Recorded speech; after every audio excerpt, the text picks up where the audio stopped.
हरे कृष्णा। तो आप सभी का हमारे इस कृष्ण कथा में स्वागत है।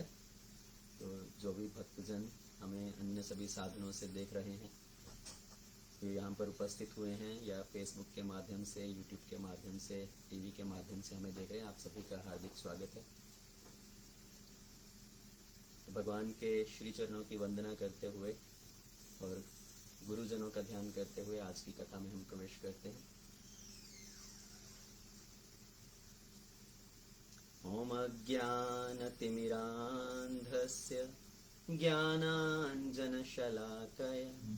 चक्षुरुन्मिलितं येन तस्मै श्रीगुरवे नमः। मुखं करोति वाचालं पङ्गुं लङ्घायते गिरिं यत्कृपातमहं वन्दे श्रीगुरुदीनतारिणीं परमानन्दमाधवं श्रीचैतन्येश्वरं। नमो विष्णुपादाय कृष्णप्रेष्ठाय भूतले श्रीमते भक्तिवेदान्त स्वामीति नामिने। नमस्ते सरस्वती देवी गौरवाणी प्रचारिणे निर्विशेष शून्यवादी पाश्चात्य देशतारिणे। जय श्री कृष्ण चैतन्य प्रभु नित्यानंद श्री अद्वैत गदाधर श्रीवासादि गौर भक्त वृंदा। हरे कृष्णा कृष्ण कृष्ण हरे हरे, हरे राम राम राम हरे हरे। ओम नमो भगवते वासुदेवाय। ओम नमो भगवते वासुदेवाय। ओम नमो भगवते वासुदेवाय। नारायणं नमस्कृत्य नरं चैव नरोत्तमं देवीं सरस्वतीं व्यासं ततो जयमुदीरयेत्। नष्टप्रायेषु अभद्रेषु नित्यं भागवत सेवया भगवते उत्तमश्लोके भक्तिर्भवति नैष्ठिकी। सच्चिदानन्दरूपाय विश्वोत्पत्त्यादिहेतवे तापत्राय विनाशाय श्रीकृष्णाय वयं नमः। कृष्णाय वासुदेवाय देवकी नन्दनाय च नन्दगोपकुमाराय गोविन्दाय नमो नमः। नमः पङ्कजनाभाय नमः पङ्कजमालिने नमः पङ्कजनेत्राय नमस्ते पङ्कजाङ्घ्रिये। यं ब्रह्मवरुणेन्द्ररुद्रमरुत स्तुवन्ति दिव्यैस्त्वयि वेदे साङ्गपदक्रमोपनिषदे गायन्ति यं सामगा। ध्यानवस्थिततद्गतेन मनसः पश्यन्ति यं योगिनो यस्यान्तं न विदुः देवयः तस्मै नमः, देवयः तस्मै नमः। श्री कृष्णचंद्र भगवान की जय, ग्रंथराज भागवतम की जय, श्रील प्रभुपाद की जय। तो गत दिवस में हमने श्रवण किया श्रीमती राधा रानी जी की महिमा, और अभी तक हमने भगवान की कुछ बाल लीलाओं का भी श्रवण किया। भगवान ने कुछ असुरों का संहार किया, असुरों का उद्धार किया। तो भगवान अपना जब लीला करते हैं तो बहुत सारे असुरों का वध करते हैं, और जब हम भगवान की लीला का श्रवण करते हैं तो भगवान की लीला श्रवण के माध्यम से हमारे मन में जो असुर विराजमान है, हमारे मन के अंदर जो असुर घर करके बैठे हैं, उन असुरों का भी विनाश होता है। हमारे मन के अंदर कौन से असुर हैं? ये काम, क्रोध, लोभ, मोह, मद, मत्सर्य की जो भावना है, ये भी असुर हैं। और भगवान की कथा श्रवण करने से इन सभी असुरों का संहार होता है। तो जब हम भक्ति में जुड़ते हैं, भगवान की कथा का श्रवण करते हैं, भगवान के पवित्र नामों का जप करते हैं, तो उससे हमारे हृदय में पवित्रता आती है, इन सभी विकारों से मुक्ति प्राप्त होती है। पर बहुत सारे लोग ऐसे हैं जो सोचते हैं अगर मेरे मन में काम भावना नहीं रही, मन में ये सब इच्छाएं खत्म हो गई, संसार के प्रति विरक्ति हो गई, तो मेरा जीवन किस लाभ का। तो इसलिए लोग अपने भक्ति के मार्ग में आगे बढ़ने के लिए दृढ़ता नहीं दिखा पाते। पर अगर हम वास्तव में इस जीवन का उद्देश्य समझते हैं, जो कि है भगवान के प्रति प्रेम उत्पन्न करना, ताकि हम इस जीवन के अंत में भगवान के धाम को प्राप्त कर सकें, अगर हम इस उद्देश्य को समझते हैं तो हमें बड़े तीव्रता से, दृढ़ता से भगवान की भक्ति में लगना चाहिए। और भगवान इस धरती पर, इस धराधाम पर क्यों आते हैं, इसके बारे में हमने श्रवण किया कि भगवान अपने भक्तों का रक्षा करने के लिए नहीं आते, भगवान राक्षसों का संहार करने के लिए भी नहीं आते, भगवान धर्म की स्थापना करने के लिए भी नहीं आते। तो वास्तविक कारण क्या है भगवान का इस धराधाम पे आने का?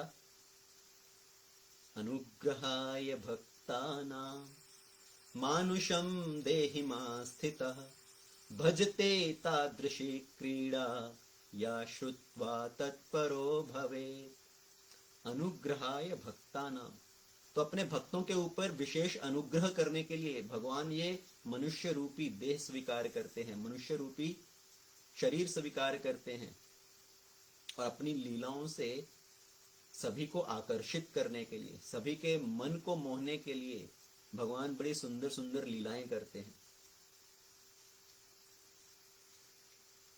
तो पिछले बार हमने भगवान की कुछ बाल लीलाओं का श्रवण किया।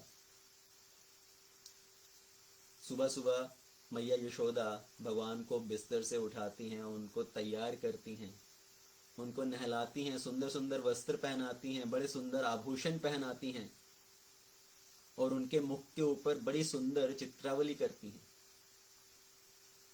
चंदन, कुमकुम, केसर, इन सभी चीजों से भगवान के मुखमंडल पर बड़ी अच्छी माता यशोदा चित्रावली करती हैं। और फिर कन्हैया ब्रज के अंदर जाते हैं, ब्रज की गलियों में घूमते हुए, और ब्रजवासी जो हैं, वृंदावन की जो गोपियां हैं, जो गोपा हैं, वो भगवान के इस रूप माधुरी को देखकर इतना आकर्षित होते हैं। भगवान का मुखमंडल इतना सुंदर, उसके ऊपर घुंघराली अलकावली, ये काले काले घुंघराले बाल जो भगवान के मुखमंडल पर आते हैं, ये सभी के मन को आकर्षित करते हैं। ये गोपियों की भगवान के प्रति क्या भावना है, उनके प्रति क्या भाव है? तो जब कृष्णा सब कुंज गलियों से निकलते हुए जा रहे हैं, तो गोपियां भगवान को बुलाती हैं, उनकी ओर आकर्षित होकर वो उनको अपनी ओर बुलाती हैं, कहती हैं अगर तू हमें थोड़ा बांसुरी बजाकर सुनाएगा तो हम तुम्हें माखन मिश्री खाने को देंगे, अगर तुम हमें थोड़ा नाच के दिखाओगे तो मैं तुम्हारे पैरों में पायल पहनाऊंगी,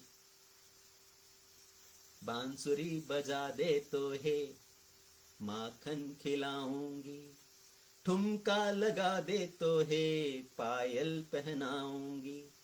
तो ये जो ब्रज की गोपियां हैं, इस तरह से भगवान को बुलाती हैं कि तुम हमें बांसुरी बजाकर सुनाओ, हमें थोड़ा नाच कर दिखाओ। और भगवान उनकी ओर इतना आकर्षित होते हैं उनके इस प्रेम भाव से कि भगवान नाचने लगते हैं। भगवान जो छोटे से बालक के रूप में हैं, तो गोपियों के प्रेम के वश में होकर ठुमका लगाकर नाचते हैं, उनको अपनी बांसुरी बजाकर सुनाते हैं। इस दृश्य को देखकर, इस लीला को सुनकर एक भक्त हुए रसखान। उन्होंने भगवान के बारे में क्या लिखा? शेष गणेश महेश दिनेश सुरेश हु जाहि निरंतर गावहि, जाहि अनादि अनंत अखंड अछेद अभेद सुवेद बतावहि, ताहि अहिरन की छोहरियां छछिया भरी छाछ पे नाच नचावही। यहाँ पर रसखान जी क्या बोल रहे हैं कि जिनको ये सब महान महान हस्तियां जो हैं, अनंत शेष, गणेश जी, शंकर जी, सभी देवी देवता, इंद्रादि देवता, जिनकी सब लोग वंदना करते हैं, जिनको सब लोग जिनके बारे में गाते हैं, जिनके बारे में वेदों में क्या कहा गया है कि वो अनादि हैं, वो अनंत हैं, जिनका कोई आदि नहीं है, अंत नहीं है, जिनका कोई भेद नहीं जान सकता, अनादि अनंत अखंड अभेद अछेद सुवेद बतावही, ताही अहिरन की छोहरियां छछिया भरी छाछ पे नाच नचावही। और ये जो वृंदावन की गोपियां हैं वो क्या करती हैं, ये छछिया भरी छाछ, जो एक हाथ की हथेली पे थोड़ा सा छाछ आ जाए, उतने से छाछ के लिए भगवान को वो नाच नचा रही है। कहती हैं कन्हैया हमें नाच के दिखाओ, हम तुम्हें माखन खिलाएंगे, हम तुम्हें छाछ पिलाएंगे। और भगवान भी नाचने लगते हैं। तो ये कितनी अद्भुत लीला है कि भगवान गोपियों के प्रेम में बंध जाते हैं, गोपियों के प्रेम के वश में होकर भगवान उनकी हर बात को मानते हैं। ये वास्तव में रसखान कौन है? ये रसखान एक मुस्लिम भक्त हुए। उन्होंने भगवान कृष्ण के बारे में सुन रखा था। एक बार वो अपने उस्ताद के साथ और कुछ अन्य यात्रियों के साथ हज की यात्रा पर जा रहे थे। यात्रा पर जाते जाते वो वृंदावन से होकर गुजरे, रास्ते में वृंदावन पड़ता था। तो उनके उस्ताद ने बोला अभी सभी लोग सावधान हो जाओ, ये हिंदुओं का तीर्थ स्थान आ रहा है, यहाँ पर मैंने सुन रखा है कि एक काला नाग निवास करता है, और वो काला नाग अगर कोई उसकी ओर देख ले तो वो उसको पकड़ लेता है, फिर वो उससे छूट नहीं सकता। तो आप सभी लोग अभी बड़ी सावधानी से चलना, वृंदावन की तरफ देखना भी मत। तो सभी यात्री चले जा रहे थे और रसखान के हृदय में और तीव्र इच्छा होने लगी, उनके मन में और तीव्र विचार आने लगे। ये वृंदावन मैंने सुन रखा है, ये तो भगवान कृष्ण का धाम है, तो यहाँ पर कौन सा ऐसा काला नाग है जो किसी को भी डस लेता है। तो उनके मन में और तीव्र उत्सुकता होने लगी, तीव्र इच्छा होने लगी, और वो भगवान कृष्ण के बारे में सोचने लगे। और भगवान क्या है, वो तो जो कोई एक बार उनकी तरफ सोचने लगे, उनकी ओर ध्यान करने लगे, तो भगवान तो और 10 कदम उसकी ओर आगे बढ़ते हैं, उसको अपनी ओर खींचना चाहते हैं। तो जैसे ही ये रसखान सभी यात्रियों के साथ जा रहे थे तो भगवान ने अपनी बांसुरी की तान छेड़ दी। रसखान को ये बांसुरी की धुन सुनाई पड़ने लगी, और फिर राधा रानी के पैरों के नुपुर की आवाज सुनाई पड़ने लगी। उनका मन तो पूरी तरफ उसकी ओर खिंचा चला जाने लगा। तो उनका जो ध्यान था पूरा वृंदावन की ओर चला गया। तो वृंदावन की ओर आगे बढ़ने लगे। उनके सभी साथी अपनी यात्रा पर आगे बढ़े जा रहे हैं, पर रसखान वो तो वृंदावन की ओर आगे बढ़ने लगे। वृंदावन में गए, वहां पर भगवान का एक चित्र देखा, बाल रूप में भगवान कृष्ण, जिनके पैरों में कोई जूते भी नहीं पहने हुए। उन्होंने पूछा ये कौन है? तो लोगों ने बताया ये कृष्ण है। तो ये बालक कौन है, इसके पैरों में जूते क्यों नहीं है, कोई इसको जूते पहनने के लिए क्यों नहीं दे रहा? ये ब्रज की गलियों में ऐसे घूमता होगा तो इसके पैरों में कांटे लगते होंगे, इसके पैरों में पत्थर लगते होंगे। तो व्यक्ति सोचने लगे ये कौन है जो इस तरह की बातें कर रहा है, ये क्या कृष्ण को नहीं जानते? तो उन्होंने ऐसे ही बातों बातों में कहा अगर आपको इस बालक के प्रति इतनी चिंता हो रही है तो आप ही क्यों जूते नहीं लेकर आते और इनको पहना देते। रसखान के मन में वो बात बैठ गई। तो एक बड़ा सुंदर जूतों का जोड़ा बनाकर लेकर आए और ढूंढने लगे कहाँ है कृष्ण, मुझे कहाँ मिलेगा ये बालक ताकि मैं उसको जूते पहना सकूं। और सभी लोग तो समझने लगे ये रसखान कोई पागल है जो इस तरह की बात कर रहा है कि भगवान कहाँ मिलेंगे, कृष्ण कहाँ मिलेंगे। तो किसी ने कहा वो तो यहाँ पर जो मंदिर है उस मंदिर में आपको मिलेंगे। तो रसखान मंदिर में गए, वहां पर पुजारियों ने उनको मंदिर के अंदर प्रवेश नहीं करने दिया, और वो मंदिर के बाहर ही बैठ गए कि कभी तो ये बालक मंदिर के बाहर आएगा तो मैं उनको ये जूते पहनाऊंगा। तो उनका ये इतना तीव्र भाव देखकर भगवान ने स्वयं आकर उनको दर्शन दिए। और रसखान ने अपने इस जो भगवान के प्रति इतनी तीव्रता थी, भगवान के ऊपर जो इतना ध्यान कर रहे थे, तो उनको भगवान की बहुत सारी लीलाओं का भी दर्शन होने लगा। इसलिए कहते हैं कि भगवान किसी की जात पात नहीं पूछते, जात पात ना पूछे ही कोई, हरि को भजे सो हरि का होए। तो जो भी भक्ति अगर भगवान का भजन करता है तो भगवान उसको स्वीकार करते हैं, उसको ग्रहण करते हैं। तो इस तरह से रस खान ने भगवान की बहुत तीव्र भक्ति की और उनको स्वयं भगवान के दर्शन प्राप्त हुए। और यहाँ पर रस खान क्या कह रहे हैं कि भगवान कितनी अद्भुत अद्भुत लीलाएं कर रहे हैं। गोपियों के प्रेम के वश में बंध कर वो थोड़े से छछिया भर छाछ के लिए नृत्य कर रहे हैं, गोपियों को आनंद प्रदान कर रहे हैं। तो अगर इस तरह हमारे मन के अंदर भी ये तीव्र भक्ति भाव हो तो हम भगवान का दर्शन कर सकते हैं, हम भगवान को प्राप्त कर सकते हैं। तो भगवान में अनन्य प्रेम हो जाना और जिस वस्तु का भगवान के साथ कोई संबंध नहीं है उसके प्रति उदासीनता हो जाना, वही वास्तव में भक्ति है। तो जब हम लोग साधना करते हैं, हम लोग साधना में जुड़ते हैं, भगवान का नाम जप करते हैं, भगवान की कथा श्रवण करते हैं, तो हमारे अंदर थोड़ा धैर्य होना चाहिए, हमारे अंदर प्रतीक्षा का भाव होना चाहिए। हम ज्यादातर क्या करते हैं, हम साधना को परीक्षा का विषय बना लेते हैं कि मैं इतनी देर से नाम जप कर रहा हूं, इतने सालों से मैं कथा श्रवण कर रहा हूं, मुझे भगवान के दर्शन कब होंगे, मेरे सभी दुखों का निवारण कब होगा। तो हम इस साधना को ही अपनी परीक्षा का विषय बना लेते हैं। ये परीक्षा का विषय नहीं, वास्तव में ये प्रतीक्षा का विषय है। जितना हम तीव्र प्रतीक्षा करेंगे भगवान को पाने के लिए, तीव्रता के साथ भक्ति में आगे जुड़ेंगे और प्रतीक्षा भाव होगा तो भगवान स्वयं दर्शन देंगे। जैसे शबरी माता ने कितने कितने हजारों सालों तक भगवान के लिए प्रतीक्षा की। उनके गुरु ने एक बार उनको बोला कि आप भगवान राम के नाम का जप कीजिए, भगवान राम स्वयं चलकर एक दिन आपकी कुटिया में आएंगे। उन्होंने ये नहीं बताया कि कब आएंगे, कल आएंगे, परसों आएंगे, 6 महीने में आएंगे, 1 साल बाद आएंगे। और शबरी ने अपने गुरु की आज्ञा का पालन करते हुए इतने लंबे समय तक भगवान की प्रतीक्षा की, पर उन्होंने अपना धैर्य नहीं छोड़ा, अपना विश्वास नहीं छोड़ा। तो इसलिए जब हम साधना करते हैं तो हमारे अंदर भी धैर्य होना चाहिए और भगवान के प्रति अटल विश्वास होना चाहिए। ज्यादातर व्यक्ति संसार में अपने भौतिक सुखों की कामना करते हैं, इंद्रिय तृप्ति करना चाहते हैं।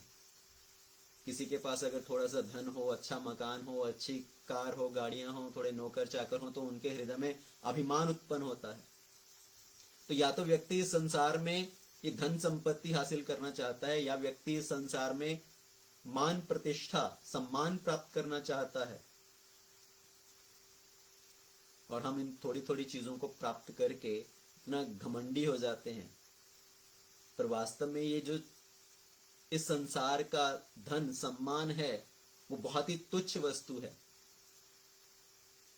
अगर ऊपर के लोकों में रहने वाले लोग, जो इंद्र आदि देवता हैं, ब्रह्मा आदि लोग हैं, वो अगर इस धरती पर रहने वाले मनुष्यों की ओर देखें तो उनको हमें देखकर घिन आती होगी कि ये व्यक्ति क्या छोटी छोटी चीजों के लिए लड़ झगड़ रहे हैं, उसके लिए मर रहे हैं। पर हम भगवान की भक्ति ना करके पूरा समय हमारा ध्यान जो रहता है इस भौतिक आकर्षण की ओर। और अगर हम थोड़ा बहुत भक्ति में भी लगते हैं, कभी तीर्थ यात्रा पे भी चले जाएं, तब भी हमारा जो पूरा ध्यान है वो इन्हीं सब चीजों पे रहता है कि मेरा जो कंफर्ट है, मुझे आराम मिलेगा कि नहीं, मैं वृंदावन में जाऊंगा तो कहाँ रहूंगा, वहां पर रहने का क्या प्रबंध है, खाने पीने का क्या प्रबंध है। कुछ लोग वृंदावन में जाते हैं तो उनको सिर्फ धूल मिट्टी दिखाई देती है, गंदी नालियां दिखाई देती हैं, क्योंकि हमारा जो पूरा ध्यान है बस इन्हीं चीजों की ओर है। हमारा ध्यान हमारे अपने आराम की तरफ, अपने कंफर्ट की तरफ है। तो अगर हम वृंदावन में भी जाते हैं तो क्या छोड़ के जाते हैं। पर वास्तव में जब भगवान स्वयं अपना धाम छोड़कर इस धरती पर आते हैं, भगवान जब अपनी लीला करते हैं तो अपने भक्तों के प्रेम में बंध जाते हैं। भगवान इतना कुछ छोड़ रहे हैं अपने भक्तों के लिए, पर हम भगवान के लिए क्या छोड़ पा रहे हैं। भगवान के बारे में क्या कहा जा रहा है, जिनके चरण कमल कमला से करतल से न निकलते देखा, उनको गोकुल की करील कुंजन में नंगे पांव पे चलते देखा। प्रबल प्रेम के पाले पढ़कर प्रभु को नियम बदलते देखा। अपना मान टले टल जाए, पर भक्त का मान ना टलते देखा। भगवान जिनके चरण कमल लोग अपने हाथों पर धारण करते हैं, भक्तजन भगवान के चरणों को अपने हाथों के ऊपर रखना चाहते हैं। जिनके चरण कमल कमला से, भगवान के चरण कैसे हैं? कमल पुष्प के समान कोमल हैं। कर तल से न निकलते देखा, भगवान के चरणों के सामने लोग अपने हाथ बिछा देते हैं, पुष्प बिछा देते हैं उनको रखने के लिए। पर वही भगवान जब इस धराधाम पर आते हैं, अपनी क्या लीला करते हैं? अपने भक्तों के प्रेम के वश में आकर वो इन करील कुंजन में दौड़ रहे हैं। वृंदावन की कुंज गलियों में भगवान दौड़ते हैं। और ये कुंज गलियां क्या हैं? करील कुंजन। वहां पर करील झाड़ियां हैं। करील झाड़ियां क्या आती है कि वहां पर उसके ऊपर बहुत सारे कांटे रहते हैं, और जो कांटे गिरते हैं तो वो सब जगह बिखर जाते हैं। और भगवान ऐसी करील कुंजन में दौड़ते हुए जा रहे हैं अपने बाल सखाओं के साथ खेलने के लिए, गैया के पीछे पीछे चलते हुए। तो भगवान इतना कुछ छोड़ रहे हैं अपने भक्तों के लिए, पर हम भगवान के लिए क्या छोड़ पा रहे हैं? हम अपना ये जो काम क्रोध लोभ मद मोह है, इसको भी नहीं छोड़ पा रहे हैं। हमें लगता है कि इन सबको छोड़ दिया तो इसके बिना जीवन क्या है। तो अगर हमें भक्ति में वास्तव में आगे बढ़ना है तो रसखान जैसे महान भक्तों के तरह हमारे हृदय के अंदर तीव्रता होनी चाहिए, दृढ़ता होनी चाहिए, उत्सुकता होनी चाहिए। तो भगवान गोपियों के साथ, गोपियों के प्रेम में आकर इस तरह से नृत्य करते हैं, अपनी बांसुरी की मधुर धुन सुनाते हैं। पर ऐसे जैसे कुछ दिन बीतते गए तो भगवान ने सोचने लगा अभी बहुत मेहनत हो गया। कभी कभी तो इतना मेहनत करते हैं, उनके मुख मंडल पर इतना पसीना आ जाता है कि उनकी जो माता यशोदा ने इतनी सब अच्छी पत्रावली की है वो सब पसीने में बह जाती है। और गोपियां कहती हैं, अरे कान्हा, तुम्हारा जो सब पत्रावली है वो सब खराब हो गया, तुम्हारा मेकअप सब खराब हो गया, तो हम दोबारा फिर से तुम्हारा पत्रावली कर दें। और कन्हैया कहता है, हाँ गोपी कर दे। अगर मैं ऐसे घर पर जाऊंगा तो मैया यशोदा बहुत क्रोधित होगी कि मैंने इतना समय लगाकर तुम्हारा इतना सुंदर सुंदर श्रृंगार किया था और तुम पूरे ब्रज में इतना उधम मचा कर आ रहे हो, क्या हालत बना रखी है। तो मैया बहुत डांटेगी, क्रोध करेगी। तो तुम मेरा मुखड़ा फिर से सुंदर कर दो, मेरा पत्रावली फिर से ठीक कर दो। और गोपी क्या करती है? गाय का गोबर लेती है और उस गोबर से भगवान के मुखमंडल पर फिर से वो पत्रावली कर देती। तो कहां तो माता यशोदा इतने प्रेम से ये चंदन कुमकुम केसर इन सब चीजों से भगवान के मुखमंडल पर इतना सुंदर श्रृंगार करती है, और कन्हैया इन सब गोपियों के प्रेम के वश में आकर अपने मुख पर गोबर से पत्रावली करवा रहे हैं। ये भगवान की अद्भुत अद्भुत लीलाएं। और कुछ समय में भगवान सोचने लगे ये मेहनत बहुत हो गया, इससे अच्छा तो हम अपना स्वयं का मेहनत करके माखन खाएंगे। अभी नृत्य दिखाकर बांसुरी सुनाकर माखन नहीं, अभी हम दूसरों के घर पर जाकर माखन सब स्वयं लेकर खाएंगे। तो कन्हैया अपने पूरी गोपाल बाल सखाओं की पूरी टोली लेकर सभी अलग अलग गोपियों के घर पर जाते हैं और माखन जहां पर भी रखा होता है, उनके किसी स्टोर रूम में माखन रखा रहता है, तो उसको चुराकर माखन खाने लगते हैं। वो स्वयं नहीं खाते, सिर्फ स्वयं ही नहीं खाते, अपने सभी सखाओं को भी खिलाते हैं और बाकी सभी बंदरों को भी माखन खिलाते हैं। जब सभी सखा माखन खाकर तृप्त हो जाते हैं तो कन्हैया सभी बंदरों को माखन बांटने लगते हैं। तो इस तरह से भगवान सभी के घरों पर जाकर माखन चुरा रहे हैं। और लोगों के मन में ये संशय आता है, अरे ये कैसे भगवान जो चुराकर खा रहे हैं, जो चोरी कर रहे हैं दूसरों के घर पर। तो हमारे हृदय में इस तरह का कोई संशय नहीं आना चाहिए कि भगवान क्या चोरी क्यों कर रहे हैं। अगर हम समझते हैं कि वो वास्तव में भगवान हैं, तो जब वो भगवान है तो सभी कुछ उन्हीं की संपत्ति है। तो जब सब कुछ उनकी ही संपत्ति है तो चोरी का प्रश्न ही कहां है। भगवान अपनी ही संपत्ति को, अपने ही संपत्ति को भोग रहे हैं, उसको एंजॉय कर रहे हैं। तो इस तरह से भगवान अपने बाल सखाओं के साथ लीला करते हैं। और ब्रज में क्या प्रसिद्ध है? ब्रजेर प्रसिद्धम नवनीत चोरम गोपांगनानाम चदकूल चोरम अनेक जन्मर्जित पाप चोरम चोराग्रगण्यम पुरुषम नमामि। ब्रजेर प्रसिद्धम नवनीत चोरम, ये ब्रज में प्रसिद्ध है कि ब्रज में एक माखन चोर है। ब्रजेर प्रसिद्धम नवनीत चोरम गोपांगना नाम चदकूल चोरम, तो माखन तो चुराते हैं, तो और क्या चुराते हैं? वो गोपियों के वस्त्र भी चुराते हैं। गोपांगना नाम चदकूल चोरम, अच्छा तो माखन चुराते हैं, गोपियों का वस्त्र चुराते हैं, और क्या चुराते हैं? अनेक जन्मर्जित पाप चोरम, हमने इतने इतने जन्मों में जो इतने पाप अर्जित कर रखे हैं, इतने अपने पापों का जो ढेर लगा रखा है, भगवान उन सब पापों के समूह को भी चुरा लेते हैं। इसलिए भगवान का एक नाम क्या है? हरि, सर्व अमंगल हरे। तो जो भगवान सब अमंगलों को हर ले, हमारे हृदय में सब पापों को हर ले। अनेक जन्मर्जित पाप चोरम चोराग्रगण्यम पुरुषम नमामि, तो इस जो चोरों का सरदार है, मैं उसको नमन करता हूं, उसको प्रणाम करता हूं। तो पूरे गोकुल में, ब्रज में भगवान माखन चोर के नाम से प्रसिद्ध हैं। तो माखन चुराते हैं, गोपियों के वस्त्र चुराते हैं, हमारे पाप को भी चुरा लेते हैं, और क्या चुराते हैं? श्री राधिकया हृदस्य चोरम नवाम्बुद श्यामल कांति चोरम पद आश्रितानां च समस्त चोरम चोराग्रगण्यम पुरुषम नमामि। तो राधा रानी के हृदय को भी चुरा लेते हैं।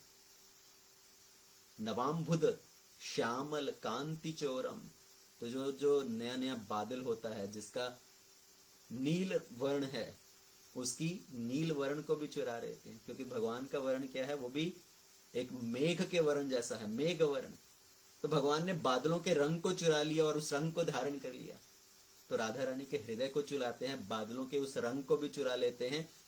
पदाश्रिता नाम च समस्त चोरम, तो जो भगवान के चरणों का आश्रय ग्रहण करते हैं, उनके सब जो अशुभ हैं, सब अमंगल हैं, सब पाप हैं, उनको चुरा लेते हैं, उनको हर लेते हैं। चोराग्रगण्यम पुरुषम नमामि, तो इस चोरों के सरदार को मैं शत शत नमस्कार करता हूं, प्रणाम करता हूं। तो इस तरह से भगवान सबके घरों पर जाते हैं, माखन चुराते हैं। पर माखन चुराने के पीछे भगवान की वास्तविक लीला क्या है? भगवान दूसरों के घर पर जो जाते हैं, इस किस बात को दर्शाता है? इसके पीछे तात्विक अर्थ क्या है? भगवान वास्तव में जो माखन चुरा रहे हैं, ये माखन क्या दर्शाता है? ये माखन वास्तव में हमारा हृदय है। अगर हमारा हृदय माखन की तरह कोमल और सफेद होगा, जब इसके अंदर से हमने सब कालिक को मिटा दिया, तो भगवान उस हृदय की ओर आकर्षित होते हैं और उस हृदय को चुरा लेते हैं। भगवान उस हृदय में आकर अपना निवास बनाते हैं। तो इसलिए जो सुबह उठकर हम साधना करते हैं, भगवान का नाम जप करना, तो ये परम आवश्यक है। जैसे जैसे हम साधना में लगते हैं, भगवान का नाम जप करते हैं, तो हमारे हृदय में पवित्रता आती है। और जब हमारा हृदय मक्खन की तरह, नवनीत की तरह कोमल हो जाता है, साफ हो जाता है, तो भगवान उसको चुरा लेते हैं। और नहीं तो भगवान कहते हैं, अभी तुम प्रयत्न करते रहो, अभी तुम्हें अपना हृदय और पवित्र करना है, मैं फिर से आऊंगा, तुम अपना प्रयत्न करते रहो। तो हमें अपना साधना भक्ति करते रहना चाहिए, साधना में लगते रहना चाहिए। एक न एक दिन अवश्य भगवान हमें अपना दर्शन देंगे, अवश्य हमारे हृदय की ओर आकर्षित होंगे और उसको चुरा लेंगे।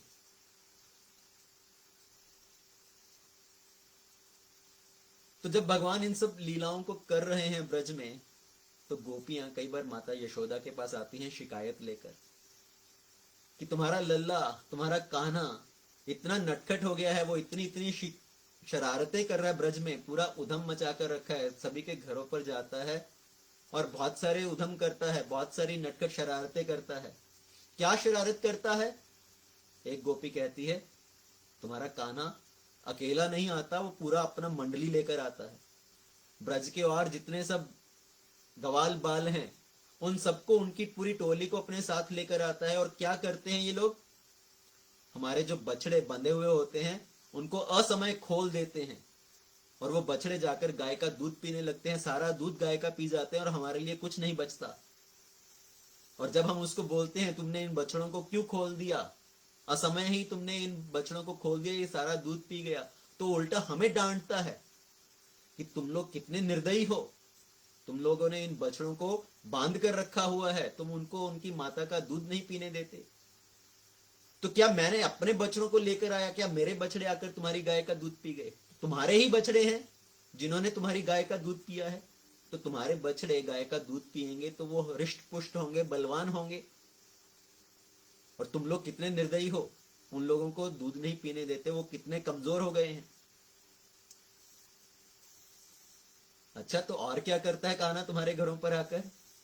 वो हमारे घर पर आकर सब माखन ढूंढ कर खा जाते हैं। अगर हम माखन को किसी अंधेरे कमरे में भी छुपा कर रखते हैं तो फिर भी वो उस माखन को ढूंढ लेता है। उनके शरीर पर जो इतने इतने आभूषण पहने हुए हैं, उन आभूषणों से इतना प्रकाश कुंज उत्पन्न होता है कि अंधेरे कमरे में भी प्रकाश हो जाता है।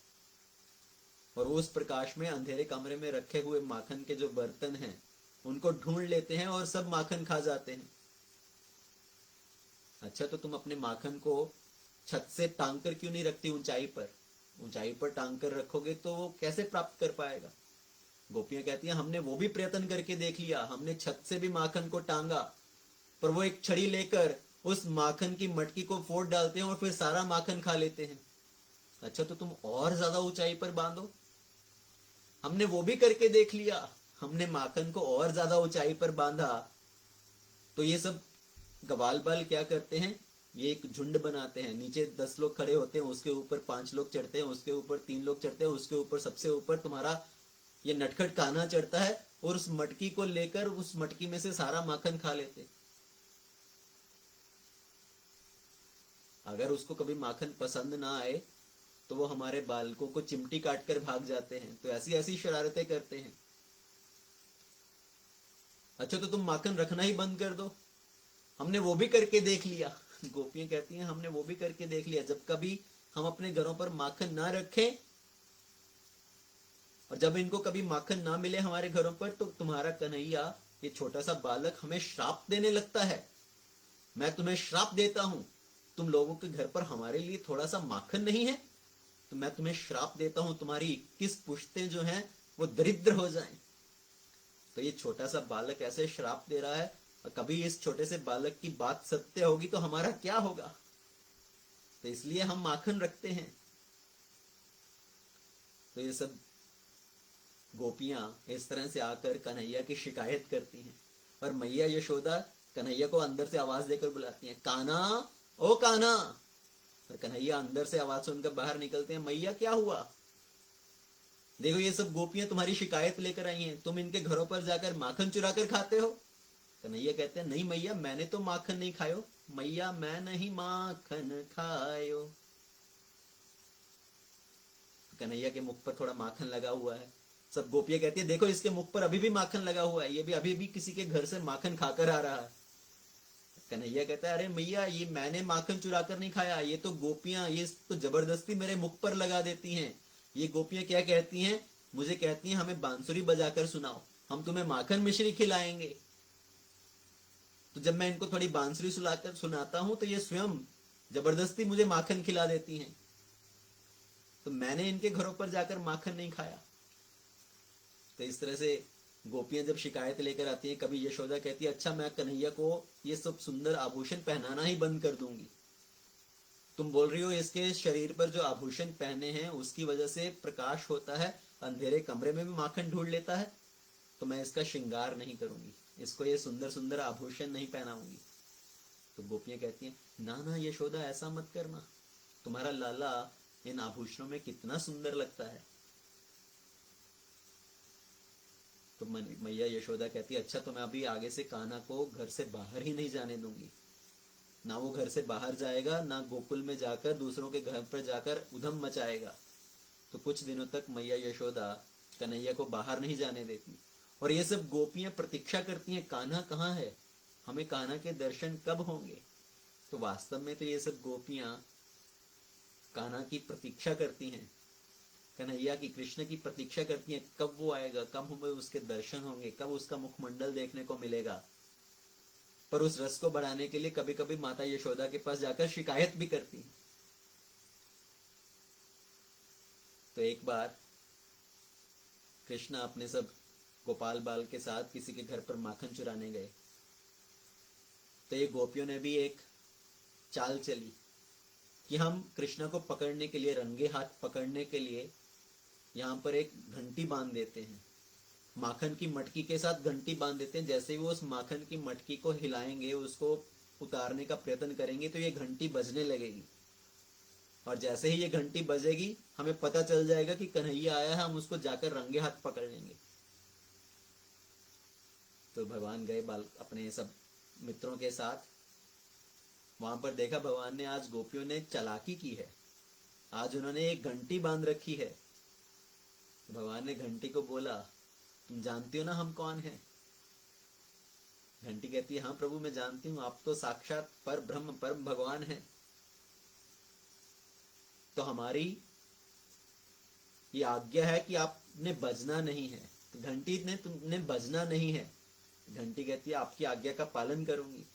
तो कन्हैया ने मटकी उतारी, जैसे ही मटकी को से माखन को खाने लगे, वो घंटी बजने लगी, टन टन टन टन टन टन टन टन। भगवान ने कहा, मैंने तुम्हें कहा था ना कि तुम्हें बजना नहीं है। तो घंटी ने कहा, प्रभु ये तो वेदों का सिद्धांत है कि जब भगवान को भोग लगाया जा रहा हो, जब भगवान भोजन खा रहे हो, तो घंटी बजानी चाहिए। तो हम उस वेदों के सिद्धांत का कैसे उल्लंघन कर सकते हैं, इसलिए घंटी बजने लगी। और जैसे ही घंटी बजने लगी तो गोपियां दौड़कर आई और उन्होंने भगवान को पकड़ लिया। आज तो तुम्हें रंगे हाथों पकड़ लिया, आज माता यशोदा के पास तुम्हें लेकर जाएंगे और दिखाएंगे, देखो आज हम रंगे हाथों इसको पकड़ कर लेकर आए हैं, इसके मुख पर अभी भी माखन लगा हुआ है, ये अपने सभी गोपाल बाल के साथ मिलकर माखन चोरी करके खा रहा था। तो एक गोपी पद्मावती, एक नाम की गोपी, प्रभावती नाम की ये गोपी, उन्होंने भगवान को पकड़ा और माता यशोदा की तरफ, उनके घर की तरफ जाने लगी। और जैसे ही माता यशोदा के घर के पास पहुंची तो उधर से नंद महाराज आ रहे थे। तो प्रभावती ने सोचा कि अगर मैं कन्हैया को ऐसे कान से पकड़कर लेकर जाऊंगी उनके पिता के सामने तो उनको बहुत बुरा लगेगा। तो उन्होंने कन्हैया के मुख के ऊपर एक कपड़ा डाल दिया, उसको एक घूंघट में छुपा दिया और हाथ से पकड़कर माता यशोदा के सामने लेकर आई। यशोदा देखो, आज तुम्हारे लल्ला को हमने रंगे हाथों पकड़ा है माखन चोरी करते हुए। यशोदा ने कहा, कहाँ है कन्हैया? तो प्रभावती ने कहा, देखो ये रहा तुम्हारा कन्हैया, इस कपड़े के नीचे, इस घूंघट के पीछे। तो प्रभावती ने जैसे ही घूंघट उठाया, वहां पर कौन था? स्वयं प्रभावती का अपना बालक, उनका स्वयं का पुत्र। माता यशोदा ने कहा, प्रभावती तुम मेरे पुत्र का नाम खराब कर रही हो, तुम्हारा स्वयं का पुत्र माखन चुरा कर खा रहा है, तुम उसको पकड़ कर लेकर आई हो, बोल रही हो मेरा पुत्र माखन खा रहा है। अब प्रभावती का तो सिर चकरा गया कि मैं अभी अभी तो कन्हैया को पकड़ कर लाई थी अपने हाथ से, ये मेरा पुत्र यहाँ पर कैसे आ गया? तो कभी अपने पुत्र की ओर देखे, कभी यशोदा की तरफ देखे कि ये सब क्या हो रहा है। और प्रभावती जैसे ही घर के बाहर आई तो कन्हैया फिर से अपने वास्तविक रूप में आ गए। तो भगवान ने पहले उनके पुत्र का रूप बना लिया, अभी फिर से अपने असली रूप में प्रकट हुए और प्रभावती को कहा, आगे से अगर आपने इस तरह से चालाकी करने की कोशिश की तो अगली बार आपका पुत्र नहीं, आपका पति आपके साथ होगा, तो आपका और मजाक उड़ेगा। तो इस तरह से भगवान अपनी ये नटखट लीलाएं कर रहे हैं जो सभी गोकुल वासियों का प्रेम को और बढ़ाती हैं, उनका आकर्षण और बढ़ाती हैं। पर माता यशोदा इधर बार बार सोचने लगती है कि ये बार बार गोपियां शिकायत लेकर आती हैं, उसमें कुछ तो सच्चाई होगी, कहीं मेरा कन्हैया सच में जाकर दूसरों के घर पर माखन चोरी करके तो नहीं खाता। माता को चिंता होने लगती है। अगर माता को पता चले कि उनका पुत्र कुछ गलत हरकत कर रहा है तो माता को चिंता होती है कि मुझे उसको ठीक करने का प्रयत्न करना चाहिए, नहीं तो बड़ा होकर वो अगर गलत रास्ते पर पड़ गया तो क्या होगा। तो माता यशोदा को चिंता होने लगती है, मेरा कन्हैया कहीं वास्तव में दूसरों के घर पर जाकर माखन चुरा कर तो नहीं खाता, पर ऐसा वो क्यों करेगा? हमारे घर पर माखन की कोई कमी है क्या जो वो दूसरों के घर पर माखन जाकर चुराएगा? तो कहीं ऐसा तो नहीं कि हमारे घर पर जो माखन बनता है कृष्ण को वो माखन पसंद नहीं आता, इसलिए वो दूसरों के घर पर जाकर माखन चुराता है? हो सकता है हमारे घर पर जो माखन बनता है, क्योंकि ये सब नौकरानियों के द्वारा बनाया जा रहा है, हमारे घर पर जितने सब नौकर नौकरानियां हैं वो सब घर के काम करते हैं, तो ये सब माखन दही को वो तैयार करते हैं। हो सकता है उनका माखन बनाने में भाव नहीं है और कन्हैया को वो माखन पसंद नहीं आता, इसलिए वो दूसरी गोपियों के घर पर जाकर माखन चोरी करते हैं। वास्तव में देखा जाए तो भगवान क्या है? भगवान है भावग्राही जनार्दन। भगवान को तो सिर्फ हमारे हृदय के अंदर जो भाव है, भगवान को वो भाव प्रिय है। उस भाव के बल पर भगवान कुछ भी ग्रहण कर सकते हैं। पत्रम पुष्पम फलम तोयम जो मे भक्त्य प्रयच्छति तदहम भक्ति उपहारितम अश्नामी कृतात्मना। अगर कोई प्रेम पूर्वक मुझे जो भी अर्पण करता है, चाहे वो एक पत्र हो, पुष्प हो, फल हो या जल हो, तो मैं उसको ग्रहण करता हूं। तो शर्त क्या है कि उसको भक्ति भाव से भगवान को अर्पण किया जाए। तो भगवान तो भाव के भूखे हैं। भगवान को तो अगर पूतना विष पिलाने भी आई तो भगवान ने तो उसको भी पी लिया। तो भगवान किस बात को देखते हैं कि कम से कम वो स्वयं चलकर मेरे पास आ रहे हैं, मुझे कुछ अर्पण कर रहे हैं। इसलिए भक्तों ने भगवान के लिए क्या गाया है? सबसे ऊंची प्रेम सगाई, सबसे ऊंची प्रेम सगाई, दुर्योधन के मेवा त्यागे, साग विधुर घर खाई। सबसे ऊंची प्रेम सगाई, झूठे फल शबरी के खाए, बहुविधि स्वाद बताई।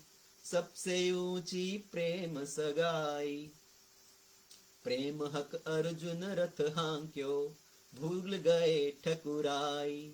सबसे ऊंची प्रेम सगाई, ऐसी प्रीत बड़ी वृंदावन में, ऐसी प्रीत बड़ी वृंदावन। सबसे ऊंची प्रेम सगाई। तो भगवान सिर्फ प्रेम के भूखे हैं। जैसे एक बार जब भगवान हस्तिनापुर में गए, पांडवों की तरफ से उनका संदेश लेकर, शांति संदेश लेकर, भगवान पीस मैसेंजर बनकर स्वयं जब हस्तिनापुर में गए, उस समय पर भगवान को प्रसन्न करने के लिए, कृष्ण को प्रसन्न करने के लिए, उनको अपनी ओर करने के लिए दुर्योधन ने उनको अपने महल में आमंत्रित किया कि मैंने आपके लिए 56 भोग का प्रबंध किया है, अच्छे अच्छे भोग का प्रबंध किया है, आप मेरे घर पर आकर भोजन ग्रहण कीजिए। पर भगवान कृष्ण ने दुर्योधन को क्या कहा? अगर कोई व्यक्ति किसी के घर पर भोजन ग्रहण करता है तो उसके पीछे 3 कारण हो सकते हैं। या तो वो व्यक्ति, उनका आपस में बहुत स्नेह है, बहुत भाव है, या वो व्यक्ति दूसरे के प्रभाव में है। अगर किसी व्यक्ति के प्रभाव में है तब वो उनके घर पर जाता है, उनके साथ भोजन ग्रहण करता है। और तीसरा कारण, अगर वो व्यक्ति अभाव में है, अगर किसी को किसी चीज का अभाव है तो वो दूसरों के घर पर भोजन ग्रहण कर सकता है। तो या तो अभाव में भोजन ग्रहण करते हैं दूसरों के घर पर, या प्रभाव में, या कि बहुत अच्छा भाव हो, मित्रता हो, स्नेह हो। तो ना तो मुझे किसी चीज का अभाव है, ना ही मेरे ऊपर तुम्हारा कोई बहुत अधिक प्रभाव है, और ना ही हमारा कोई बहुत अच्छा भाव है कि हमारा आपस में बहुत अधिक स्नेह है। दुर्योधन के मेवा त्यागो, साग विधुर घर खायो। तो उस समय पर भगवान दुर्योधन का आमंत्रण को ठुकरा कर विधुर जी के घर पर गए। और विधुर जी के घर पर उस समय पर विधुरानी, विधुर जी की पत्नी अकेली थी। भगवान जैसे ही गए तो भगवान का दर्शन कर कर विधुरानी जी इतना प्रसन्न हुई, उनके सब भूल गई वो कि भगवान को क्या खिलाना है, कहाँ पर बिठाना है। तो भगवान को किसी तरह से बिठाया, उनके सामने फल लेकर आए, केले लेकर आए, और केला छील कर केले का जो अंदर का फल है उनको फेंक रही हैं और केले के छिलके भगवान को दे रही हैं खाने के लिए। पर भगवान उसको भी केले के छिलके को चबा रहे हैं, उसको खा रहे हैं। इसलिए कहते हैं दुर्योधन के मेवा त्याग्यो साग विधुर घर खाई, सबसे ऊंची प्रेम सगाई, झूठे बेर शबरी के खायो बहुविधि स्वाद बताई। जब भगवान शबरी जी के आश्रम में गए, उनकी कुटिया में गए, माता शबरी ने उनको बैठने के लिए स्थान दिया और उनको कुछ फल खाने के लिए दिए। कहते हैं उन्होंने उनको बेर खाने के लिए दिए, और वो बेर भी कैसे, शबरी स्वयं पहले उस बेर को चखती है कि ये बेर मीठा है कि नहीं। अगर मीठा है तो उसको भगवान को देती हैं, और अगर खट्टा है तो उसको फेंक देती हैं। तो अपना पहले मुख से चख कर फिर भगवान को बेर खिला रही हैं। झूठे फल शबरी के खायो बहुविधि स्वाद बताई। तो शबरी भगवान को कहती है, प्रभु कैसे हैं ये फल, कैसे हैं ये बेर, कैसे हैं। और राम जी क्या कहते हैं, माता बहुत स्वादिष्ट हैं, इतना स्वादिष्ट तो मैंने आज तक कभी खाया नहीं। तो अयोध्या में भगवान को कौशल्या माता इतना अच्छा अच्छा भोजन कराती हैं। जब वो मिथिला में जाते हैं तो वहां पर अपनी ससुराल में उनको इतना स्वादिष्ट भोजन खाने को मिलता है, पर यहाँ पर शबरी के ये झूठे बेर खाकर भगवान क्या कह रहे हैं, इस इतना अच्छा मधुर फल तो मैंने कभी खाए नहीं, बहुविधि स्वाद बताई। प्रेम बल अर्जुन रथ हांक्यो भूल गए ठकुराई। अपने प्रेम के बल पर अर्जुन के सारथी बनने के लिए भगवान तैयार हो गए, अर्जुन के रथ को हाँक रहे हैं। ये भी भूल गए कि मैं तो इस पूरे जगत का स्वामी हूं, इस पूरे जगत का नाथ हूं। और वृंदावन में भगवान की इतनी प्रीति बढ़ी, सभी गोपियों के प्रति इतना प्रेम था, उनके कहने पर भगवान नाचते हैं, बांसुरी बजाते हैं उनको प्रसन्न करने के लिए। तो भगवान क्या है, भावग्राही जनार्दन। भगवान सिर्फ हमारे हृदय के अंदर भाव को देखते हैं।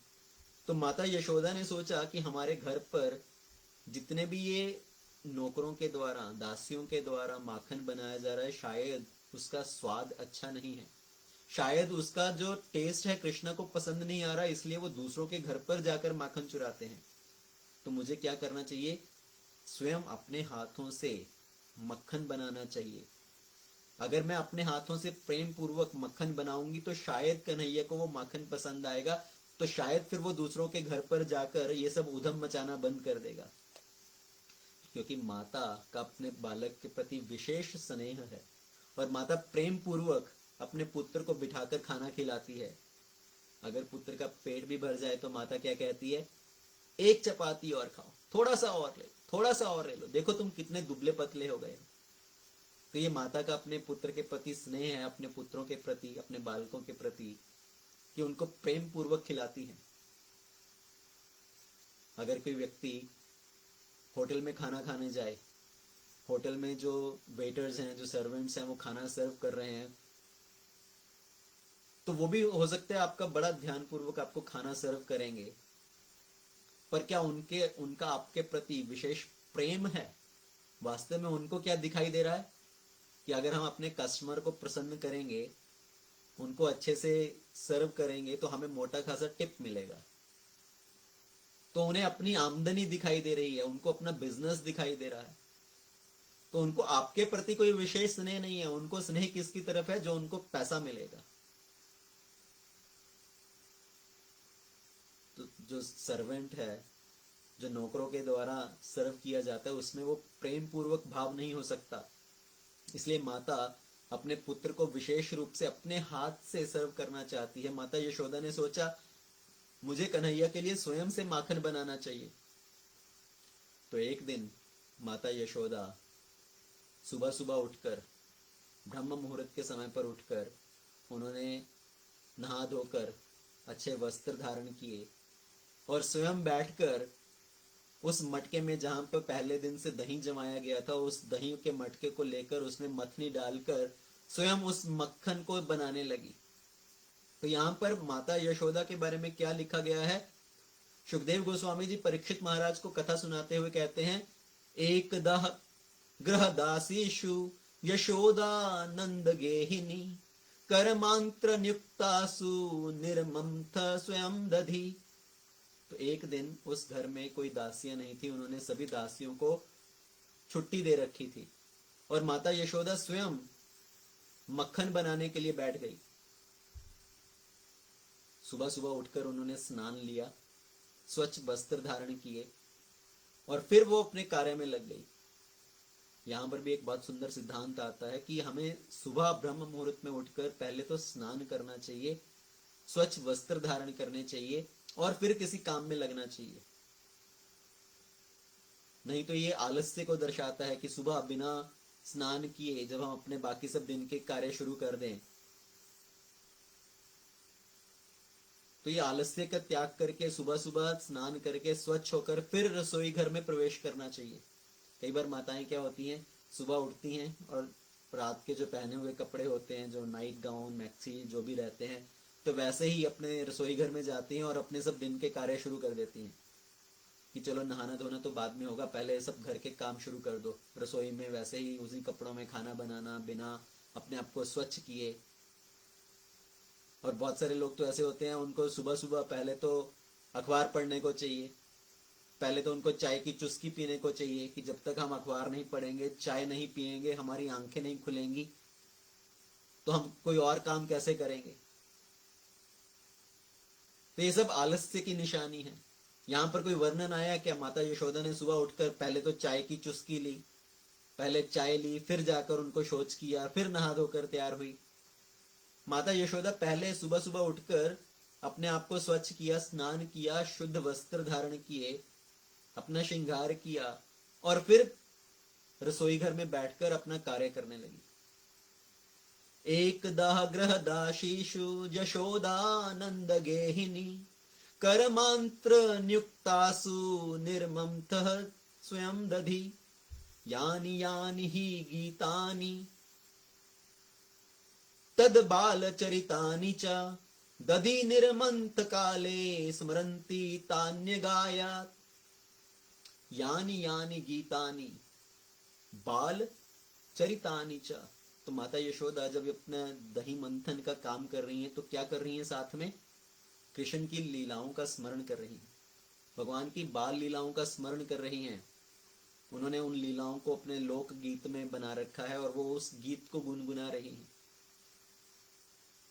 ये भी एक सुंदर सिद्धांत है कि जब भी हम अपना कोई कार्य कर रहे हैं, अपने घर का कार्य कर रहे हैं, अपने ऑफिस का भी कार्य कर रहे हैं, कुछ भी काम करते समय भगवान का स्मरण करना, भगवान की लीलाओं का स्मरण करना, भगवान के नाम का स्मरण करना। उससे क्या होगा, जब हम भगवान के नाम का स्मरण करते हैं अपना काम करते हुए, तो उससे तीन काम होते हैं। एक तो वो जो कार्य है वो बड़ी सरलता से पूर्ण हो जाता है। दूसरा, उस काम को करते समय उस काम का बंधन नहीं लगता, क्योंकि संसार में हम जो भी काम करते हैं उस काम का एक बंधन है, उस काम का एक रिएक्शन है। पर अगर हम भगवान का स्मरण करते हुए कोई भी काम करते हैं तो हम उस कर्म बंधन से बच जाते हैं।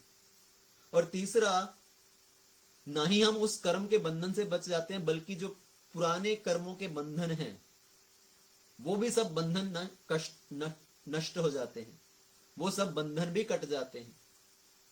तो एक तो हमारा कार्य बड़ा सहज हो जाता है, उस काम का कोई बंधन नहीं लगता, और पिछले जो बंधन हैं वो सब बंधन भी कट जाते हैं। तो इसलिए अगर हम भगवान का स्मरण करते हुए अपने सभी कार्य करें तो उससे बहुत अधिक लाभ प्राप्त होता है। क्योंकि इस संसार में लोग अपने मेहनत से अपना जो भी कार्य करें उस काम का हमेशा बंधन रहता है, उस काम के पीछे कुछ पाप फल भी रहता है। चाहे आप अपने घर का रसोई का काम कर रहे हो तो रसोई का जब काम करते हैं, जब अग्नि जलाते हैं, जब मसाला पीसते हैं, तो उसमें भी कितने जीवाणु मारे जाते हैं, तो वो भी एक पाप बंधन है। जब हम कार चलाते हैं या सड़क पर पैदल चलते हैं तो हमारे पैरों के नीचे आकर, कार के पहिए के नीचे आकर कितने जीव, कितने जीवाणु मरते हैं, तो वो भी एक पाप बंधन है। अगर कोई अपने खेत में काम कर रहा है तो जमीन के अंदर से कितने जो अर्थवर्म्स हैं, कितने वो जीव मरते हैं, वो भी एक पाप बंधन है। अगर कोई व्यक्ति अपना व्यवसाय कर रहा है, कोई दुकान चला रहा है, तो उसको कितने तरह का कुछ झूठ बोलना पड़ता है, कुछ अन्य काम करना पड़ता है, तो कितने सब पाप बंधन है हर काम में। पर अगर हम वही सब काम भगवान का स्मरण करते हुए करते हैं तो हमारे जितने भी बंधन है वो सब बंधन कट जाते हैं और हमें वास्तव में अपने कर्म का फल प्राप्त होता है। इस संसार में हर कोई अपने कर्म बंधन से बंधा हुआ है। चाहे किसी के अंदर कितना भी टैलेंट क्यों ना हो, उसके अंदर कितने भी गुण क्यों ना हो, पर उसको अपने कर्म का एक सीमित फल प्राप्त होगा। जितना उसके कर्म में लिखा है उसको उतना ही फल प्राप्त होगा। जैसे एक गाय है, अगर एक गाय को रस्से के साथ एक पेड़ के साथ बांध दिया जाए तो गाय सिर्फ उतना ही चल सकती है जितनी लंबी वो रस्सी है। पर अगर गाय को रस्सी के साथ ना बांधा जाए तो गाय के अंदर हजारों हजारों किलोमीटर चलने की क्षमता है। वो गाय कितना दूरी तक चल सकती है, पर क्योंकि वो रस्से के साथ बंधी हुई है तो उसकी गति सिर्फ उतने तक ही सीमित है जितनी लंबी वो रस्सी है। उसी तरह इस संसार में हमें कितना प्राप्त होगा, जितना हमारे कर्म फल में लिखा है। अगर हमारे कर्म में नहीं लिखा तो चाहे हम जितना भी मेहनत करें, हमारे अंदर चाहे जितने भी गुण क्यों ना हो, जितने भी टैलेंट क्यों ना हो, पर जो हमें प्राप्त होगा उसकी एक सीमा है। पर अगर हम अपना हर कार्य भगवान को स्मरण करते हुए करते हैं तो ये कर्म बंधन कट जाता है। भगवत गीता में भगवान क्या कहते हैं कि हे अर्जुन, मुझे याद रखते हुए अपना सब कार्य करो। ऐसा करते हुए तुम्हें किसी कर्म का बंधन नहीं लगेगा और तुम अंत में मुझे प्राप्त करोगे। तो यहां पर माता यशोदा उसी सिद्धांत को दर्शा रही है कि अपना सब कार्य करते हुए भगवान का स्मरण करना। माता यशोदा कृष्ण की जितनी सब लीलाएं हैं उनको गीत के रूप में गा रही हैं, और इस तरह से जब अपना कार्य कर रही हैं, माता यशोदा को इतना श्रम हो रहा है, उनके माथे पर पसीना झलक रहा है, उनके सर के ऊपर जो उन्होंने अपने बालों में सुंदर सुंदर मालती के फूल पहने हुए हैं, वो पुष्प उनके सर से नीचे उनके पैरों में गिर रहे हैं, उनके माथे पर पसीने की बूंदें हैं। और ये जो पुष्प नीचे गिर रहे हैं ये किस बात को दर्शा रहे हैं? ये पुष्प भी सोच रहे हैं कि माता यशोदा यहाँ पर इतना मेहनत कर रही हैं भगवान को प्रसन्न करने के लिए, कृष्ण के लिए माखन बनाने के लिए, और हम क्या कर रहे हैं? उनके सर पर चढ़कर बैठे हैं। इतने अच्छे भक्त के तो हमें चरणों में समर्पित हो जाना चाहिए, उनके चरणों में गिर पड़ना चाहिए। हमें उनके सर पर चढ़कर बोझ बनकर नहीं रहना चाहिए, बल्कि उनके चरणों में समर्पित हो जाना चाहिए। ये पुष्पों का भी भाव है, ये पुष्प भी सोच रहे हैं। ये पुष्प इस भौतिक संसार में जितने ये जड़ वस्तु हैं, पुष्प हो गए, मटका हो गया, मधानी हो गई, तो ये जड़ वस्तु हैं। पर भगवान के धाम में हर वस्तु चेतन है, हर वस्तु सोच सकती है, विचार कर सकती है। तो ये पुष्प भगवान के जो लीला है उसमें ये सब वस्तुएं चेतन वस्तु हैं। ये पुष्प भी क्या सोच रहे हैं कि हमें तो इतने शुद्ध भक्तों के चरण में गिर पड़ना चाहिए, उनको अपने आप को समर्पित कर देना चाहिए। तो ये पुष्प उनके सर पे से नीचे गिर रहे हैं, और ये भी यहां पर एक बहुत सुंदर सिद्धांत दर्शा रहे हैं। हमें भक्तों के सर पर चढ़कर नहीं बैठना चाहिए, बल्कि उनके चरणों में रहना चाहिए। हमारे हृदय में भक्तों के प्रति सेवा भाव होना चाहिए। कई बार क्या होता है, भक्त आते हैं, नए नए जब भक्त बनते हैं तो उनको लगता है कि हमारा भी बड़ा कुछ आदर सत्कार होना चाहिए, हमारा भी नाम होना चाहिए, हमें भी विशेष सम्मान मिलना चाहिए, हमें विशेष आकर्षण मिलना चाहिए, हमारी ओर लोग ध्यान दें। तो लोग आते हैं तो उनको एक विशेष स्थान चाहिए। वो चाहते हैं कि हमारे और विशेष हमारी तरफ ध्यान दिया जाए कि हमारे लिए बैठने का अच्छा प्रबंध है कि नहीं, हमारे लिए हमें अच्छे से भोजन मिला कि नहीं, प्रसाद मिला कि नहीं, तो सब लोग हमारा अच्छे से ध्यान रखें। अगर किसी और भक्त को थोड़ा अधिक मान सम्मान मिले तो दूसरे व्यक्ति को थोड़ा हृदय में ये भावना रहती कि उनको इतना मान सम्मान क्यों मिल रहा है, मुझे इतना मान सम्मान क्यों नहीं मिल रहा। और लोग अपनी समस्याएं लेकर आते हैं। जब किसी वरिष्ठ भक्त के पास आते हैं तो उनको अपनी समस्याएं, पूरी सब समस्याएं उनके सर के ऊपर डाल देना चाहते हैं। हमारी ये समस्या है, हमारी वो समस्या है, हम क्या करें। तो हमारा हमेशा यही भाव रहता है कि हमें दूसरों से विशेष सम्मान चाहिए, हम दूसरों के सर पर चढ़कर बैठना चाहते हैं। पर वास्तव में हमारे हृदय में क्या भाव होना चाहिए कि हम दूसरों की सेवा करें। तो ये पुष्प यशोदा मैया के सर से नीचे गिर रहे हैं उनके चरणों में, उनको प्रणाम कर रहे हैं उनके चरणों में। और माता यशोदा जब इस तरह से मक्खन बना रही हैं, वहां पर उस समय कृष्णा अंदर कमरे में सो रहे थे। तो कृष्ण की नींद खुली, वो उस समय पर उठकर आए और आकर उन्होंने देखा माता यशोदा इतना मेहनत कर रही हैं, उनके मुखमंडल पर पसीने की बूंदें हैं। और कृष्ण ने आकर उस मधानी को पकड़ लिया। तो माता यशोदा जब मधानी चला रही थी, कृष्ण की लीलाओं का स्मरण कर रही थी, तो उस समय ऐसा प्रतीत हो रहा था जैसे माता यशोदा कीर्तन कर रही हैं। मधानी चल रही है तो उनके हाथों में पहने हुए जो कंगन हैं वो बज रहे हैं, छन छन छन, तो जैसे करताल बज रहा हो। और मधानी जब चल रही है तो उसकी ऐसी आवाज आ रही है जैसे मृदंग बज रहा हो। तो करताल बज रही है, मृदंग बज रहा है, माता यशोदा भगवान की लीलाओं को गा रही हैं, तो एक कीर्तन चल रहा है। और कन्हैया उठकर आए, भगवान उठकर आए, आकर उन्होंने मधानी को पकड़ लिया। माता यशोदा तो अपनी आंखें बंद कर कर पूर्ण भाव से अपने काम में लीन थी। तो कन्हैया ने आकर एकदम से मधानी को पकड़ लिया। यहां पर वास्तव में भगवान क्या दर्शा रहे हैं? भगवान माता यशोदा को बोल रहे हैं कि देखो, इतने सब जो योगी हैं, जो ध्यानी हैं, ये सब लोग इतनी तपस्या करते हैं मुझे प्राप्त करने के लिए। जो सब ज्ञानी लोग हैं वो सब शास्त्रों का मंथन करते हैं मुझे समझने के लिए। तो इस शास्त्रों का मंथन करके ध्यान के द्वारा वो मुझे प्राप्त करना चाहते हैं। और मैं इन सब जो वेदों का जो फल हूं, वो तुम्हारे घर पर तुम्हारे पुत्र के रूप में तुम्हारे सामने खड़ा हूं।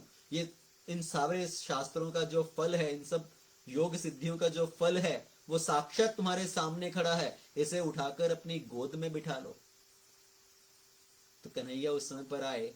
माता यशोदा ने जब कन्हैया ने उस मंथनी को पकड़ लिया, उनको मंथनी चलाने से रोक दिया, माता यशोदा ने सोचा मेरे लल्ला को शायद भूख लगी है, उसको चाहे शायद दूध चाहिए। तो उन्होंने कन्हैया को उठाया, अपनी गोद में बिठाया और अपना स्तनपान कराने लगी। उस समय पर परीक्षित महाराज जब ये लीला सुन रहे हैं, तो परीक्षित महाराज सोच रहे हैं माता यशोदा कितनी भाग्यशाली हैं, जो भगवान उनके घर पर बालक रूप में प्रकट हुए, जो माता यशोदा का स्तनपान कर रहे हैं, उनका दूध पी रहे हैं। यशोदा च महाभागो पपो यस्य स्तनम हरि। तो यशोदा कितनी भाग्यशाली है, महाभागो, जिसका भगवान स्वयं स्तनपान कर रहे हैं। यशोदा, यशोदा का अर्थ क्या है? यश दा। यश मतलब कीर्ति, दा प्रदान करने वाली, जो हमेशा दूसरों को कीर्ति देती हैं, जो दूसरों की प्रशंसा करती हैं, दूसरों का गुणगान करती हैं, वो है यशोदा। तो जब किसी भक्त का ये भाव हो कि वो दूसरों की गलतियां ना देखकर हमेशा उनकी स्तुति करें, हमेशा उनके यश के बारे में बोलें, दूसरों को यश प्रदान करें, तो भगवान उनसे बहुत प्रसन्न होते हैं। यहाँ पर यशोदा इतनी भाग्यशाली है कि भगवान स्वयं उनके गोद में लेटकर उनका स्तनपान कर रहे हैं। और यहाँ पर परीक्षित महाराज यशोदा मैया की प्रशंसा कर रहे हैं। तो यशोदा मैया का क्या भाग्य था? कौन थी यशोदा मैया? उनकी संक्षेप में यहाँ पर उनके पूर्व जन्म की कथा आती है कि यशोदा मैया और नंद बाबा ये वास्तव में भगवान के धाम में भगवान के पिता और माता की भूमिका निभाते हैं। तो गोकुल धाम में नंद बाबा और यशोदा मैया भगवान के माता पिता हैं। और उनका एक और नाम क्या है? द्रोण और धारा। नंद बाबा अपने पिछले जन्म में थे द्रोण और यशोदा मैया धारा। तो द्रोण और धारा, उन्होंने ब्रह्मा जी को बहुत स्तुति किया, उनके लिए तपस्या किया, उनको प्रसन्न करने के लिए। और उनसे वरदान में क्या मांगा कि जब भी भगवान इस धराधाम पर अपनी लीला करने आते हैं तो हम उनके माता पिता के रूप में प्रकट होना चाहते हैं। तो वही द्रोण और धारा जब भगवान अपनी लीला करने के लिए कृष्ण लीला में इस धरती पर आए, तो द्रोण और धारा नंद और यशोदा के रूप में प्रकट हुए। तो द्रोण और धारा और नंद और यशोदा वास्तव में भगवान के पार्षद हैं, जो उनके धाम में उनके माता पिता के रूप में हैं। और वही द्रोण और धारा यहाँ पर नंद और यशोदा बनकर प्रकट हुए। यशोदा च महाभागो पपौ यस्य स्तनम हरि।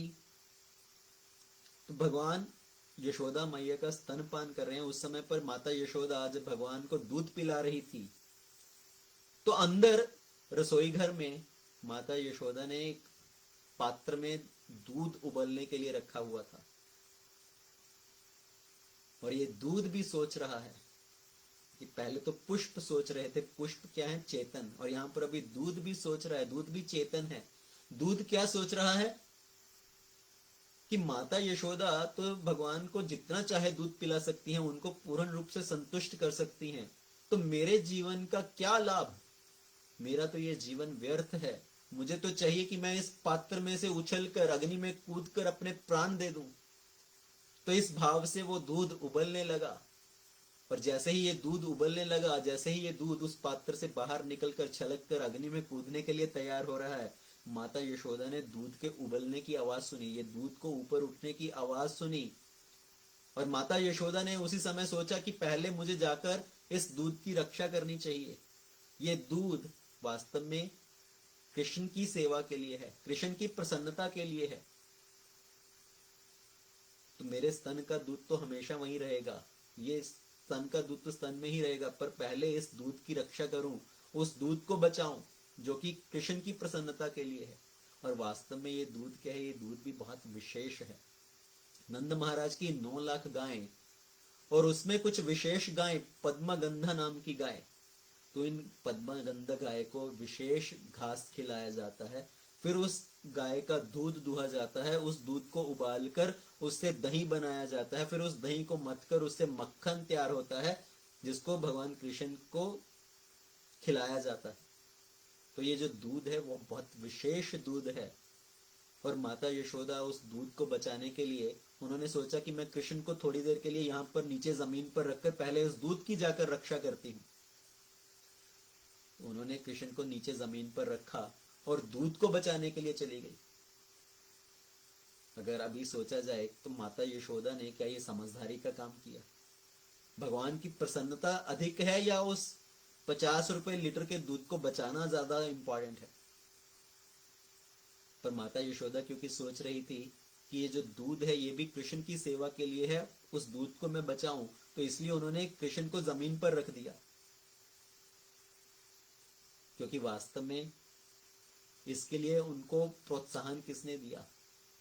इसके लिए उनको ये बुद्धि किसने प्रदान की? ये भगवान ने ही अंदर से उनको परमात्मा रूप में ये संकेत दिया कि आप पहले जाकर दूध को बचाइए, क्योंकि भगवान को अपनी आगे की लीला करनी है अभी। तो माता यशोदा ने कृष्ण को नीचे रखा और भगवान के ही प्रेरणा के अनुसार वो उस दूध को बचाने गई। तेषां सततयुक्तानां भजतं प्रीतिपूर्वकं दधामि बुद्धि योगम तम येन मामुपयान्ति ते। भगवान भगवत गीता में क्या कहते हैं कि जो मुझे समर्पित करता है, जो मेरा भजन करता है, मैं उसको बुद्धि प्रदान करता हूं। दधामि बुद्धि योगम तम। तो यहां पर भी भगवान माता यशोदा को अंदर से प्रेरणा दे रहे हैं कि आप ठीक है, बालक को नीचे रखकर पहले जाकर दूध को बचाइए। नहीं तो क्या माता यशोदा को इतना बुद्धि नहीं है कि मुझे किसको प्रसन्न करना है, कि मैं कृष्ण को प्रसन्न करूं या उस दूध को पहले बचाऊं? तो यहाँ पर भगवान को नीचे रखकर माता ने पहले जाकर उस दूध को बचाया। इधर कृष्णा अपने आगे की लीला करने के लिए उन्होंने क्रोध को प्रकट किया कि माता यशोदा उस तुच्छ दूध को बचाने के लिए मुझे दूध पीता छोड़कर नीचे रखकर चली गई। तो उन्होंने अपना ट्रांसेंडेंटल एंगर प्रकट किया, अपना क्रोध दिखाने के लिए उन्होंने सोचा आज मैं एक शरारत करता हूं, कुछ नटखट करता हूं। तो माता यशोदा इतने सुबह से मेहनत कर रही है इस मटके में मक्खन बनाने के लिए दही से, तो उनकी इस पूरी मेहनत को ही व्यर्थ कर देता हूं, इस मटके को ही तोड़ डालता हूं। तो कृष्ण ने वहां पर एक छोटा सा पत्थर उठाया और उस पत्थर को देकर मारा मटके पर, उस मटके को फोड़ दिया। और मटका फोड़ा भी कैसे? ऐसा नहीं है कि उस मटके के ऊपर पत्थर मारा, ऊपर से थोड़ा सा फोड़ दिया। भगवान ने बिल्कुल नीचे उस मटके को फोड़ा ताकि पूरा जो दूध दही और मक्खन का जो मिक्सचर है वो पूरा मिक्सचर बाहर बह जाए। अगर बीच में मारते तो ऊपर ऊपर का तो बह जाता, पर नीचे फिर भी बच जाता आधा। तो उन्होंने बिल्कुल नीचे से मटका फोड़ा ताकि पूरा जो दही मक्खन का मिश्रण है वो पूरा बाहर बह जाए। भगवान ने थोड़ा उठाकर नवनीत को अपने हाथ में उठाया, थोड़ा मक्खन खाया, थोड़ा अपने हाथ में भरकर अंदर भाग गए अपने कमरे के अंदर। तो भगवान तो मक्खन को खाकर थोड़ा मक्खन लेकर वहां से आगे अंदर भाग गए, और यशोदा मैया पीछे से दूध को बंद करके उस दूध को अग्नि से उतार कर जब वापस आई, उन्होंने देखा ये पूरा मटका टूटा हुआ है। मक्खन दही का जो मिश्रण है, क्योंकि अभी पूरी तरह से मक्खन तैयार नहीं हुआ था, तो ये दही और मक्खन का मिश्रण था, तो पूरा मक्खन और दही का मिश्रण बाहर बह गया। किसने किया ये? अवश्य ये कृष्ण की शरारत है। आज तक मैंने सुना था कि वो दूसरी गोपियों के घर पर जाकर मक्खन चुरा कर खाते हैं, उनकी मटकियां फोड़ देते हैं। आज तो कृष्ण ने अपने घर पर ही ऐसा किया। अवश्य वो गोपियां सत्य ही बोलती थी। माता यशोदा को भी क्रोध आया, पर साथ ही साथ उनको ये भी विचार आ रहा था कि मेरा पुत्र है बड़ा बुद्धिमान, मटका बिल्कुल नीचे से तोड़ा है ताकि पूरा बह जाए, कुछ भी ना बचे। और माता यशोदा अभी एक डिटेक्टिव की तरह, एक जासूस की तरह देखने लगी कि कृष्ण कहाँ गया है, उस कृष्ण को मैं कहाँ ढूंढूं। क्योंकि पूरा दही और दूध का, जो दही और मक्खन का मिश्रण था, वो बाहर बह गया था, और कृष्ण जब वहां पर भाग कर गए तो उस दही दूध के मिश्रण में उनके पद चिन्ह थे। तो माता यशोदा अभी एक डिटेक्टिव की तरह, जैसे एक डिटेक्टिव क्राइम सीन पर सूत्र ढूंढते हैं, कुछ सुराग ढूंढते हैं, तो माता यशोदा भी जैसे मैग्नीफाइंग ग्लास लेकर वो छोटे छोटे चरण चिन्हों को देख रही है कि ये चरण चिन्ह किस तरफ जा रहे हैं। तो उन पैरों के निशानों का पीछा करते हुए माता यशोदा कन्हैया को ढूंढने लगी। और जैसे ही माता यशोदा अंदर गई, जो उनका स्टोर रूम था जहां पर मक्खन को रखा जाता था, तो अंदर उनको कुछ हलचल दिखाई पड़ी, सुनाई पड़ी। तो कृष्ण भागकर उस स्टोर रूम में गए। वहां पर जो ऊपर छत से मक्खन के मटके टंगे हुए थे, उस मटकों को उतार कर उसमें से मक्खन खाने का प्रयत्न कर रहे थे। और वहां पर एक ओखल पड़ी थी, बड़ी सारी ओखल। तो पुराने समय में क्या होता था, गांव में बड़ी बड़ी ओखल होती थी जिसके अंदर मसाला पीसते थे, मसाला कूटते थे, धान कूटते थे। तो उस ओखल को उल्टा करके रखा गया था उस स्टोर रूम में। तो भगवान उसके ऊपर चढ़कर छत से टंगे हुए मटके में से मक्खन निकाल कर खाने लगे, और स्वयं भी मक्खन खा रहे थे और बंदरों को मक्खन खिला रहे थे। और जैसे ही माता यशोदा ने अंदर कुछ हलचल सुनी, कुछ बंदरों की आवाजें सुनी, तो माता यशोदा ने एक डंडा को उठा लिया, एक छड़ी को उठा लिया। ब्रजवासी आज भी क्या करते हैं, जब कुछ बंदर होते हैं, बंदरों से बचाने के लिए वो एक छड़ी को पकड़ कर रखते हैं, बंदरों को भगाने के लिए। तो उनको मारने के लिए नहीं, सिर्फ उनको छड़ी दिखाकर डराने के लिए। क्योंकि बंदर क्या करते हैं, कोई भी यात्री होते हैं, उनके हाथों में अगर कुछ थैला है, कुछ बैग है, तो उसको छीन कर भाग जाते हैं। कभी कभी तो बंदर किसी का चश्मा उतार कर भाग जाते हैं, और ब्रजवासी एक छड़ी उठा लेता है उन बंदरों को डराने के लिए। तो उसी तरह माता यशोदा ने उन बंदरों को डराने के लिए, कन्हैया को डराने के लिए, उन्होंने एक छड़ी को उठा लिया। और कई बार लोग ये प्रश्न भी पूछते हैं कि वृंदावन में इतने सारे बंदर कहां से आए, वृंदावन के अंदर इतने बंदर कहां से आए। कि इसका भी जो कनेक्शन है वो भगवान की पिछली लीला के साथ है। जब भगवान राम अवतार में आए, उस समय पर उन्होंने बहुत सारे वानरों की सहायता ली माता सीता की खोज करने के लिए, और फिर लंका के ऊपर आक्रमण करने के लिए, रावण से युद्ध करने के लिए उन्होंने सब वानरों से सहायता ली। उस समय पर भगवान राम सोच रहे थे कि इन सब वानरों की सेवा करने के लिए, इनको खिलाने के लिए मेरे पास कुछ नहीं है। उस समय पर वानर सिर्फ कंदमूल खाकर अपना निर्वाह करते थे। तो भगवान ने सोचा कि इस समय पर मैं तो इनके लिए कुछ विशेष नहीं कर पाया, पर मैं अगले लीला में जब आऊंगा उस समय पर इन सब बंदरों का विशेष ध्यान रखूंगा। तो वो सब वानर, जो राम अवतार में सब वानर थे, वही सब वानर कृष्ण लीला में वृंदावन में बंदर बनकर प्रकट हुए, और भगवान उनको माखन खिलाते हैं। दूध दही खिलाते हैं, खूब पूरे तरह से उनको उनकी सेवा कर रहे हैं, उनके साथ रहते हैं। तो कन्हैया अब अंदर भागकर चले गए, वहां से मक्खन उतार उतार कर खा रहे हैं और सब बंदरों को भी खिला रहे हैं। तो माता यशोदा ने छड़ी उठा लिया उन सबको डराने के लिए। और जैसे ही माता यशोदा उस स्टोर रूम के पास आई, जैसे ही उन्होंने पर्दा हटाया, अंदर देखा कृष्ण ओखल के ऊपर चढ़कर मक्खन निकाल कर खा रहे हैं। तो उन्होंने कृष्ण की ओर भागने का प्रयत्न किया, कृष्ण को पकड़ने के लिए। और जैसे ही कन्हैया ने देखा कि माता मेरी ओर आगे बढ़ रही है, तो कन्हैया वहां से ओखल से कूदकर बाहर की ओर भागने लगे। तो नंद बाबा के आंगन की ओर भागे और माता यशोदा पीछे पीछे कन्हैया का पीछा कर रही है, उनके पीछे पीछे भाग रही हैं। और कन्हैया इन सब कुंज गलियन में भागते हुए जा रहे हैं और माता यशोदा पीछे पीछे भागती जा रही हैं। आज ठहर जा तू, आज ठहर जा तू, आज तो मैं तुझे सबक सिखा कर रहूंगी। तो माता यशोदा जब कन्हैया के पीछे पीछे भाग रही हैं, इस दृश्य को देखकर, इस लीला को देखकर सत्यव्रत मुनि ने भगवान की इस लीला को भजन में लिख दिया। सत्यव्रत मुनि क्या कहते हैं? नमामीश्वरं सच्चिदानंद रूपम लसत्कुंडलं गोकुले ब्रजमानम यशोधाभियोलुखलाधभमानं परं हृष्टमत्यन्तदोधृत्य गोप्या नमामीश्वरं सच्चिदानंदरूपम। सत्यव्रत मुनि यहाँ पर क्या कह रहे हैं कि भगवान की ये लीला देखकर कोई भी भ्रम में न पड़ जाए, किसी को संशय नहीं हो जाए, इसलिए मैं पहले ही ये बात को साफ कर देता हूं कि ये किसकी लीला हो रही है, किसके बारे में यहाँ पर बोला जा रहा है। सच्चिदानंद रूपम, ये परम भगवान है, सच्चित आनंद है। नमम ईश्वरम, मैं उन परम भगवान को नमस्कार कर रहा हूं। नमम ईश्वरम सच्चिदानंद रूपम लसत कुंडलम गोकुले ब्रजमानम। उनके कानों में सुंदर सुंदर कुंडल पहने हुए हैं, जब वो भाग रहे हैं तो उनके कुंडल हिल रहे हैं और उनका मुखमंडल कितना आकर्षक दिखाई पड़ रहा है। पूरे ब्रजवासियों को वो आनंदित कर रहे हैं, इस रस सागर में डुबो रहे हैं।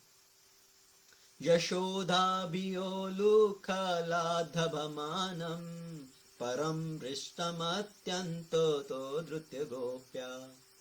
तो यशोदा माता के डर से वो उस ओखल से कूदकर भाग रहे हैं। तो ये परम भगवान किससे डर रहे हैं? माता यशोदा से। उनके हाथ में जो पकड़ी हुई छड़ी है उसको देखकर वो डर रहे हैं और उससे भाग रहे हैं। और माता यशोदा पीछे पीछे भाग रही हैं उनको पकड़ने के लिए। और माता यशोदा जब भाग रही है कृष्ण के पीछे, दोनों के अंदर कितना फासला है? सिर्फ एक हाथ का फासला। कृष्ण आगे आगे भाग रहे हैं और माता यशोदा पीछे पीछे भाग रही हैं। और सिर्फ इतना फासला है कि कृष्ण ने अपनी थोड़ी सी गति कम की और माता यशोदा ने अगर अपनी थोड़ी सी गति बढ़ाई तो झट से उनको पकड़ लेंगे।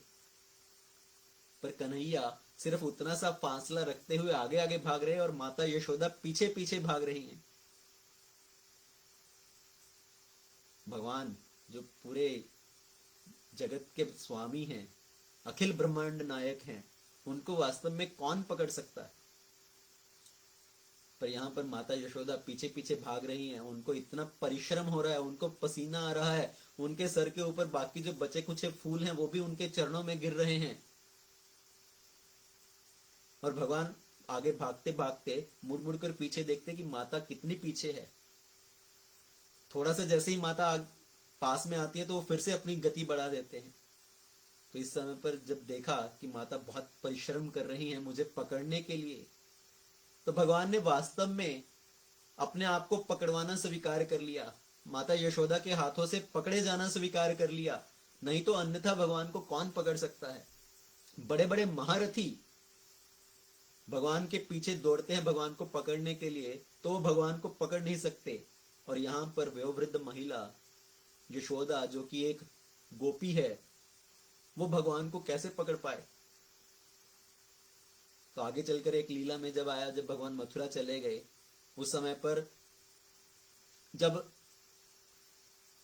मथुरा के ऊपर बहुत सारे आक्रमण होते थे जरासंध के द्वारा, तो जरासंध ने एक बार कालयवन नाम के राजा से संधि की और कालयवन ने मथुरा के ऊपर आक्रमण किया और भगवान युद्ध करते हुए कालयवन के आगे आगे भाग रहे थे, कालयवन उनके पीछे पीछे, और दोनों के हाथ, वास्तव में दोनों में कितना अंतर था, सिर्फ एक हाथ भर का अंतर। और कालयवन जो इतना बड़ा योद्धा है, जिसको भागने का अभ्यास है, वो भगवान को नहीं पकड़ पाया। और यहाँ पर तो माता यशोदा जो कि एक वयोवृद्ध महिला है, वो भगवान को कैसे पकड़ पाएंगी। पर भगवान ने स्वयं अपनी कृपा से पकड़े जाना स्वीकार कर लिया। तो उन्होंने माता यशोदा के हाथ से पकड़े जाना स्वीकार किया। देखा माता इतना परिश्रम कर रही है, तो भगवान ने थोड़ी सी अपनी गति धीमी की और माता यशोदा ने झट से जाकर कृष्ण को पकड़ लिया। आज अभी मेरी पकड़ में आया, आज मैं तुम्हें सबक सिखाऊंगी, आज मैं तुम्हें बांध कर रहूंगी। तो माता यशोदा ने जैसे ही कृष्ण को पकड़ा तो उनका रूप कैसा दिखाई पड़ रहा था। सत्यव्रत मुनि आगे लिखते हैं, रुदन्तं मुहुर्नेत्रं युग्मं मृजान्तं कराम्भोजयुग्मेन सातङ्कनेत्रं मुहुश्वासकम्पात्रिरेखाङ्ककण्ठा स्थितग्रीवदामोदरं भक्तिबाधम्। रुदन्तं मुहुर्नेत्र युग्मं मृजान्तं। तो जैसे ही माता यशोदा ने कन्हैया को पकड़ा, अभी भगवान क्या लीला कर रहे हैं, एक साधारण बालक की तरह। माता यशोदा के हाथ में उन्होंने छड़ी को देखा तो डर के मारे वो रो रहे हैं। उनका जो पूरा शरीर है वो कांप रहा है, उनके आंखों से अश्रुधारा बह रही है और उनका जो काजल है वो बहकर उनके चेहरे पर आ रहा है, उनकी गालों पर वो काजल आ रहा है। रुदन्तं मुहुर्नेत्रं युग्मं मृजान्तं करम भोज युग्मेन सातंक नेत्रम मुहु श्वास कंप त्रिरेखांक कंठम। तो उनका जो श्वास है वो बहुत तीव्र हो गई है, उनका जो शरीर है वो कांप रहा है, उनका जो कंठ है जो एक शंख के समान है, जिनके अंदर 3 रेखाएं हैं, तो वो कंठ कांप रहा है, उसके अंदर कंपन हो रहा है। तो भगवान एक साधारण बालक के समान लीला कर रहे हैं। जैसे अगर एक बालक, उसको पकड़ लिया जाए, उसको डांट पड़ रही हो, बालक रोने लगे तो रोते रोते उसकी सांस चढ़ जाती है। तो उसी तरह से बालक, भगवान भी माता यशोदा के सामने वैसी ही लीला प्रस्तुत कर रहे हैं कि जैसे वो बहुत डरे हुए हैं। और डरे हुए किससे हैं? माता यशोदा से। क्यों? उनके हाथ में छड़ी देखकर। वही भगवान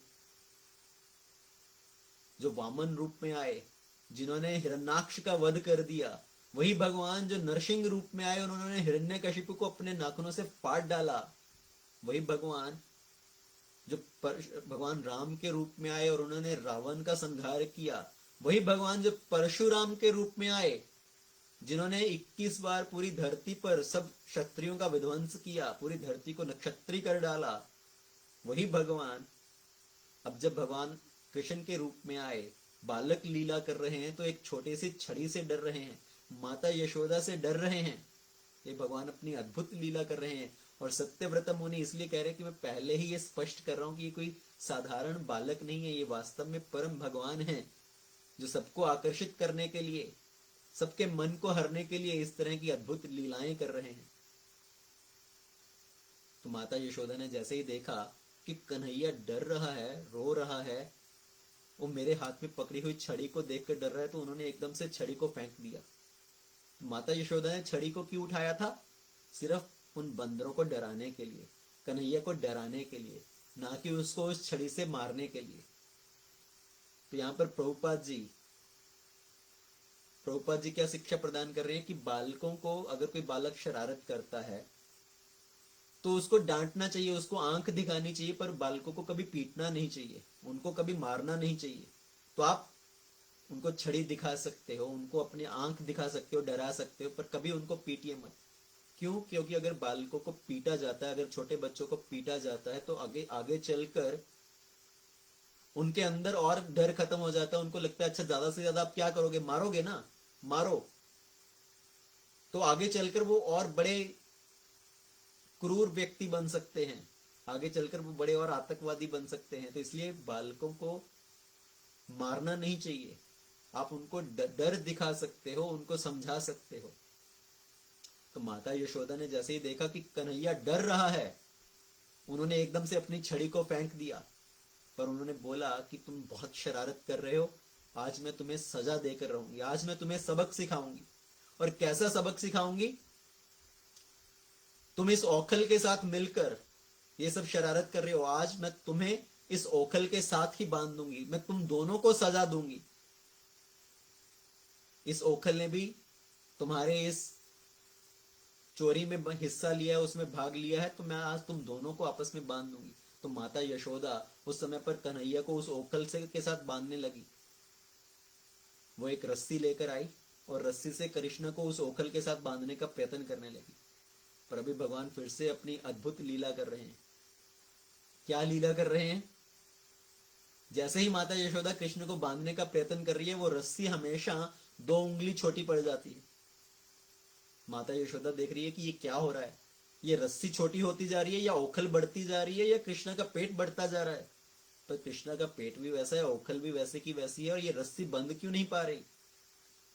और सभी गोपियां वहां पर खड़े होकर माता यशोदा का ये सब पूरा प्रयत्न देख रही है कि कैसे वो कृष्ण को बांधने का प्रयत्न कर रही है, और सभी हंस रही है, सभी मुस्कुरा रही हैं। माता यशोदा कहती क्या हंस रहे हो, जाकर और रस्सी लेकर आओ।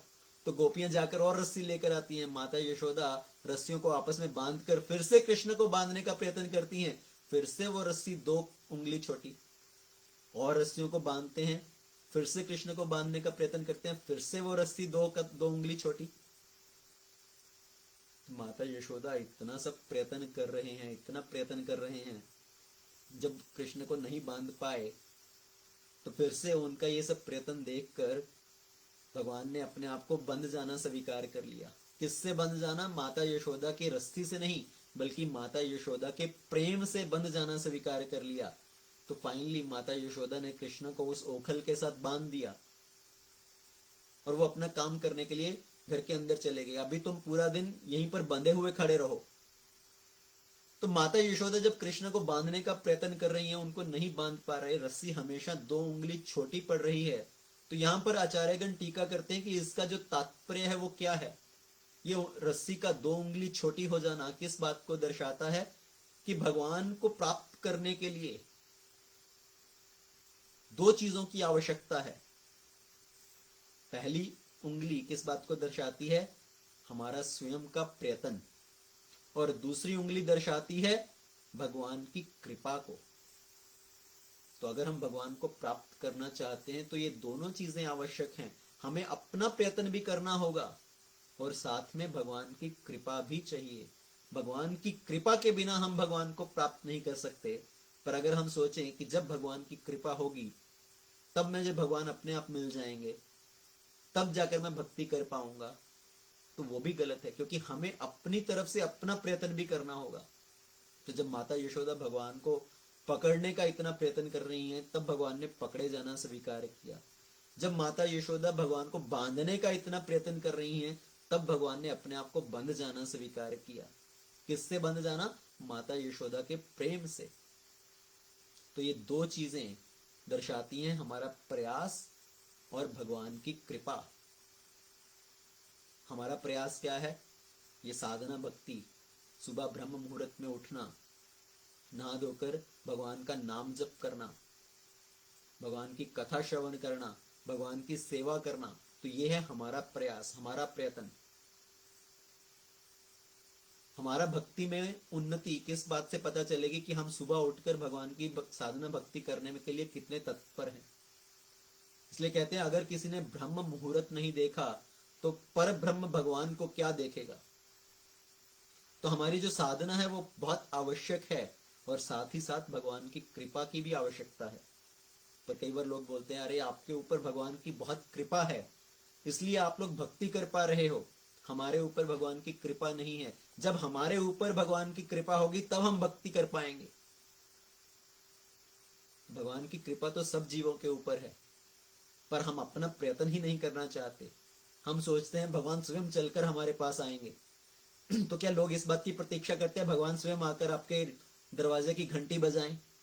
अरे शर्मा जी, अरे गुप्ता जी, अग्रवाल जी, देखो मैं आ गया, अभी तो मेरी भक्ति कर लो।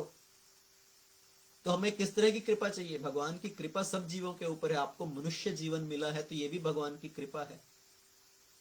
भक्तों का संग मिला हुआ भी भगवान की कृपा है। हम भगवान का नाम जप कर पा रहे हैं, हमारी जिह्वा में वो सामर्थ्य है, वो भी भगवान की कृपा है। तो भगवान की कृपा तो ऑलरेडी है। हमें अपनी तरफ से प्रयत्न करना है भगवान को प्रसन्न करने का, भगवान को प्राप्त करने का। तो भगवान की ये जो लीला है, दामोदर लीला, भगवान का अपनी माता के द्वारा बंध जाना, इस लीला को बोलते हैं दामोदर लीला। और ये लीला वास्तव में किस दिन हुई? दिवाली के दिन। तो दिवाली के दिन माता यशोदा ने अपनी सभी घर के जो नौकर हैं, सेविकाएं हैं, सभी को छुट्टी दी कि आप सब लोग अपना उत्सव मनाओ, आज मैं अपने घर का कार्य स्वयं करूंगी। तो उस दिन दिवाली का दिवस था जिस दिन भगवान की ये लीला हुई, और इस पूरी लीला को दामोदर लीला के नाम से जाना जाता है। और ये जो दामोदर लीला, कार्तिक मंथ में पूरा महीना इस दामोदर लीला के बारे में श्रवण किया जाता है। भगवान की इस लीला के ऊपर जो ये भजन है, सत्यव्रत मुनि के द्वारा लिखा हुआ दामोदर अष्टकम, ये जो 8 पद हैं उनको गाया जाता है, भगवान को दीप अर्पण किया जाता है। और भगवान का नाम दामोदर कैसे पड़ा? वो भी इस लीला से। दामोदर का अर्थ क्या है? दाम प्लस उदर। दाम, दाम का अर्थ है रस्सी, और उदर का अर्थ है पेट। तो जिसका पेट रस्सी के द्वारा बांधा गया है, जिसका उदर उस रस्सी के द्वारा बांधा गया है, वो है दामोदर। तो इस लीला से भगवान का नाम हुआ दामोदर, और ये पूरी लीला दामोदर लीला के नाम से जानी जाती है। तो माता यशोदा ने भगवान को ओखल के साथ बांध कर वहां पर छोड़ दिया कि तुम पूरा दिन यहीं पर बंधे खड़े रहो, आज तुम्हें सजा मिलेगी। पर माता यशोदा अपने घर के कार्य करने के लिए चली गई। और सत्यव्रत मुनि आगे भजन में क्या कह रहे हैं?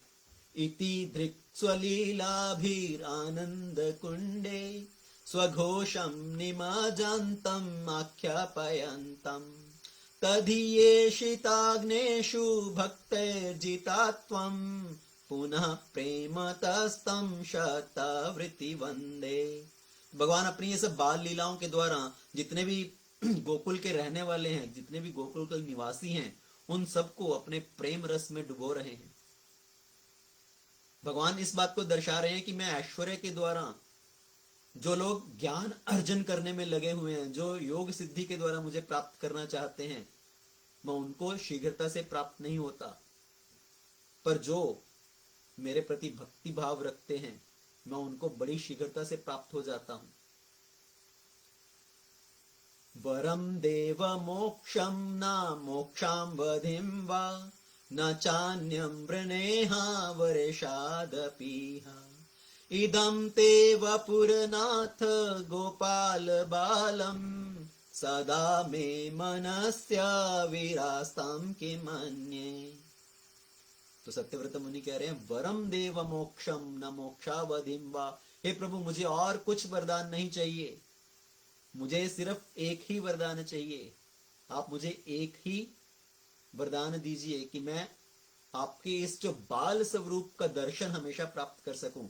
तो भगवान के उस स्वरूप की ओर उंगली करते हुए कह रहे, प्रभु बस मैं आपके इस बाल स्वरूप का हमेशा दर्शन कर सकूं, मुझे यही वरदान दीजिए, मुझे और कुछ नहीं चाहिए, मुझे कुछ मोक्ष नहीं चाहिए, मुझे कुछ योग सिद्धियां नहीं चाहिए, बस आप सिर्फ मेरे ऊपर यही कृपा कीजिए। तो भगवान उस समय पर अपना ये जो बाल स्वरूप की लीला को प्रकट कर रहे हैं, उसको देखकर सत्यव्रत मुनि बड़े आनंदित हो रहे हैं।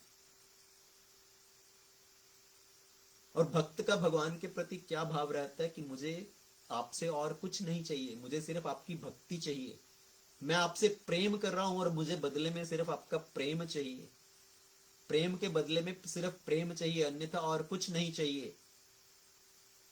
अगर भगवान से हम कुछ और मांगते हैं तो वो तो वास्तव में भगवान के साथ एक सौदा है, एक बिजनेस है। अगर हम थोड़ी सी भगवान की भक्ति करें और बदले में चाहें कि अरे मुझे अच्छा सा घर दीजिए, मुझे अच्छी गाड़ी दीजिए, मुझे सुंदर पत्नी दीजिए, अच्छे बच्चे दीजिए, तो थोड़ा सा भक्ति करने के बदले में ये सब चीजें मांगना, तो वास्तव में ये तो सौदे के समान है, ये तो बिजनेस डील के समान है। तो भक्त भगवान से कुछ नहीं चाहता, वो सिर्फ भगवान से प्रेम प्राप्त करना चाहता है। जैसे आगे चलकर एक और लीला आती है एक फल बेचने वाली महिला जो पूरे ब्रज में घूमकर अपने फल बेचती है, तो एक बार फल बेचते बेचते वो नंद बाबा के महल के सामने आई और वो आवाज लगा रही है, फल ले लो, फल ले लो, कोई है फल ले लो। तो जब फल बेच रही थी, कोई भी व्यक्ति अपना किसी वस्तु को बेचता है तो उसके बदले में वो कुछ और चीज लेते हैं, बार्टर सिस्टम, कि अपने तरफ से कुछ दिया और बदले में कुछ और लिया। फल बेचे और बदले में कुछ अन्न, दाल, चावल कुछ लिया। तो ये फल बेचने वाली महिला पुकार रही है, फल ले लो, फल ले लो। और उस समय नंद बाबा के घर पर कोई नहीं था और ये कन्हैया, छोटा सा बालक, वो बाहर आया फल वाले की तरफ। फल देखकर उनको बड़ा आनंद आ रहा था कि मुझे ये फल चाहिए। और कन्हैया ने आकर बोला, मैया आप मुझे ये फल दे दो। तो फल वाली ने बोला, बेटा घर पर कोई बड़ा है क्या? कोई बड़ा है तो उनको बुलाओ, क्योंकि मुझे बदले में कुछ चाहिए। तो कन्हैया ने क्या देखा था, उन्होंने ये देख रखा था कि जब कोई व्यक्ति किसी से कुछ लेता है तो उनको बदले में देते हैं। तो कन्हैया भागकर अंदर गए और अपने छोटे छोटे हाथों में भगवान कुछ अन्न के दाने लेकर आए, कुछ चावल के दाने, दाल के दाने लेकर आए। और छोटे छोटे हाथ हैं, उनसे वो सब दाने गिरते जा रहे हैं। जब तक वो फल वाली महिला के पास आए तो ज्यादातर सभी जो दाने हैं वो हाथ से गिर चुके थे, थोड़े से उनके दाने बचे। तो उन्होंने वो दाने फल वाली को दिए कि आप ये ले लो और मुझे बदले में फल दे दो। और वो फल वाली भगवान के इस रूप माधुरी को देखकर इतना आकर्षित हुई, भगवान के इस सुंदरता को देखकर इतना आकर्षित हुई, उन्होंने बोला, लल्ला तुम्हें जो चाहिए, जितने फल चाहिए सब ले लो। तो भगवान उनकी टोकरी से उठा उठाकर सब फल अपने हाथों में पकड़ने लगे, छोटे छोटे हाथ। तो फल वाली उनके हाथों में, यहाँ पर बाजू में, यहाँ पर सब जगह फल रख रही है, तो उनके पूरे हाथ अपने फलों से भर गए और एक तरह से उन्होंने सब टोकरी खाली कर दी। और बदले में क्या दिया? थोड़े से चावल के दाने। पर वो फल वाली भगवान के रूप के ऊपर इतनी आकर्षित थी, सब उनको फल देकर वापस जाने लगी। और जैसे ही वो अपनी टोकरी उठाकर सिर पर रखकर जाने लगी, थोड़ी दूर जाकर वो टोकरी का उनको इतना भार प्रतीत होने लगा। ये टोकरी तो खाली हो चुकी थी, इतना भारी क्यों प्रतीत हो रही है? और जैसे ही उन्होंने वो टोकरी नीचे उतारी, उस टोकरी में क्या देखा कि वो टोकरी बड़े कीमती जवाहरातों से, हीरे मोतियों से भरी हुई थी। और वो फल वाली को उस टोकरी को देखकर क्या भाव आया? क्या उनको प्रसन्नता हुई?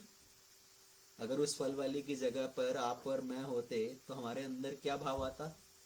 अरे अब आज तो भगवान ने मेरी सुन ली, आज तो भगवान ने छप्पर फाड़ कर दिया, भगवान ने मेरी मनोकामना पूरी कर दी, मेरी भक्ति का फल दे दिया। तो हम तो शायद नाचने लगते वहां पर उस फल वाली के हृदय में क्या भाव आया कि अरे प्रभु, आपने तो मुझे ठग लिया, मैंने तो आपको प्रेम किया और प्रेम के बदले में सिर्फ प्रेम चाहिए, और आपने मुझे प्रेम के बदले में इस संसार की ये सब धन दौलत दे दी। ये धन दौलत मेरे किस काम की? मुझे तो सिर्फ आपका प्रेम चाहिए। और वो फल वाली ने वो सब जो आभूषण थे, हीरे मोती थे, सब वो यमुना में बहा दिए। और उस लीला के बाद से उस फल वाली के बारे में कोई और वर्णन सुनने को नहीं मिला। आचार्यगण कहते हैं कि वो फल वाली, क्योंकि उसने भगवान के साक्षात दर्शन किए, भगवान के प्रति उनको इतना आकर्षण हुआ, उन्होंने यमुना जी में प्रवेश किया और यमुना जी में अपना देह को त्याग कर वो साक्षात भगवान के धाम में चली गई। उस समय के बाद से पूरे ब्रज में वो फल वाली फिर से दिखाई नहीं पड़ी। तो पूरी कथा का सारांश क्या है कि भक्त के हृदय में क्या भाव है? प्रेम के बदले सिर्फ प्रेम चाहिए। भक्त यही प्रार्थना करता है कि आप मुझे अपनी भक्ति प्रदान कीजिए, मुझे और कुछ नहीं चाहिए। तो जब हम भगवान से कुछ मांगते हैं तो हमें भगवान से क्या मांगना चाहिए? वास्तव में तो भगवान से कुछ मांगना ही नहीं चाहिए, क्योंकि भगवान को सब पता है हमारी क्या आवश्यकता है। जैसे एक पिता को पता है कि उसके पुत्र की क्या आवश्यकता है, वो पिता अपने पुत्र की सब आवश्यकताओं को पूरा करता है। उसी तरह भगवान जो परम स्नेही पिता हैं, उनको पता है हमारी क्या आवश्यकता है। एक बार एक राजा भ्रमण करते हुए किसी अलग अलग गांव के अंदर से गुजर रहा था। तो ये सब भ्रमण करते करते उसके जो पोशाक का एक बटन था, उसके कुर्ते का जो एक बटन था, वो टूट गया। तो अपने मंत्री के साथ वो टूटा हुआ बटन लेकर उस गांव में आया और पूछ रहे थे कि यहाँ पर क्या कोई दर्जी है जो इस बटन को कुर्ते में फिर से लगा सके। तो उस गांव का जो दर्जी था वो आया, उसने बोला महाराज मैं आपकी ये सेवा कर सकता हूँ। तो उसने वो बटन लेकर वापस कुर्ते में सिल दिया। और राजा ने उस दर्जी को पूछा कि इस सेवा के बदले में तुम्हें क्या दिया जाए, तुम्हारा क्या मेहनताना दिया जाए। और वो दर्जी सोचने लगा ये तो राजा है, अब राजा से तो कुछ बड़ा मांग सकते हैं, तो राजा से तो कुछ बड़ा मांग सकते हैं। तो क्या राजा से मैं 100 रुपए मांगू या 200 रुपया मांगू। तो उसके मन में ये भाव चल रहा था कि अगर मैं बहुत ज्यादा मांग लूं तो राजा कहीं क्रोधित ना हो जाए, पर राजा है उससे बहुत कम भी क्या मांगना। तो इतना सब विचार करने के बाद अंत में उसने राजा को क्या बोला कि मैं आपसे क्या मांग सकता हूं, आपको जो उचित लगे आप वो दे दीजिए। तो राजा बड़े प्रसन्न हुए और उन्होंने कहा आज से ये जो पूरा गांव है, ये पूरा गांव आपका, इस गांव से जितना भी कर आता है वो सब आज से आपकी आमदनी। तो वो जो दर्जी था वो बड़ा प्रसन्न हुआ कि मैं तो अपनी तरफ से 100-200 रुपए मांगने जा रहा था और राजा ने तो अपनी तरफ से कितना धन संपत्ति दे दी। तो उसी तरह से भगवान से हमें कुछ मांगने की आवश्यकता नहीं है। भगवान को पता है कि हमें क्या चाहिए। हम भगवान से क्या मांग पाएंगे, ज्यादा से ज्यादा कोई व्यक्ति मांगेगा भगवान मुझे एक लॉटरी लगा दो, मुझे 1 लाख रुपया दिला दो, मुझे एक बड़ी गाड़ी दिला दो। पर भगवान तो हमें इतना कुछ देने के लिए तैयार है जिसकी हम सोच भी नहीं सकते, जिसके बारे में हम विचार भी नहीं कर सकते। तो भगवान से कुछ मांगने की आवश्यकता नहीं है। अगर भगवान से मांगना है तो सिर्फ यही मांगिए कि भगवान मेरे भक्ति के मार्ग में जो बाधाएं हैं उसको खत्म कीजिए, आप मुझे अपनी कृपा प्रदान कीजिए, मैं जन्म जन्म आपकी सेवा कर सकूं। तो यहां पर सत्यव्रत मुनि भगवान से क्या मांग रहे हैं, वरम देव मोक्षम न मोक्षाम वधिम वा न चान्यम व्रणेहाम वरेशादपीहा इदं ते वपुरनाथ गोपाल बालम सदा मे मनस्या विरास्तं किमन्ये। मुझे आपके इस बाल स्वरूप का हमेशा दर्शन होता रहे।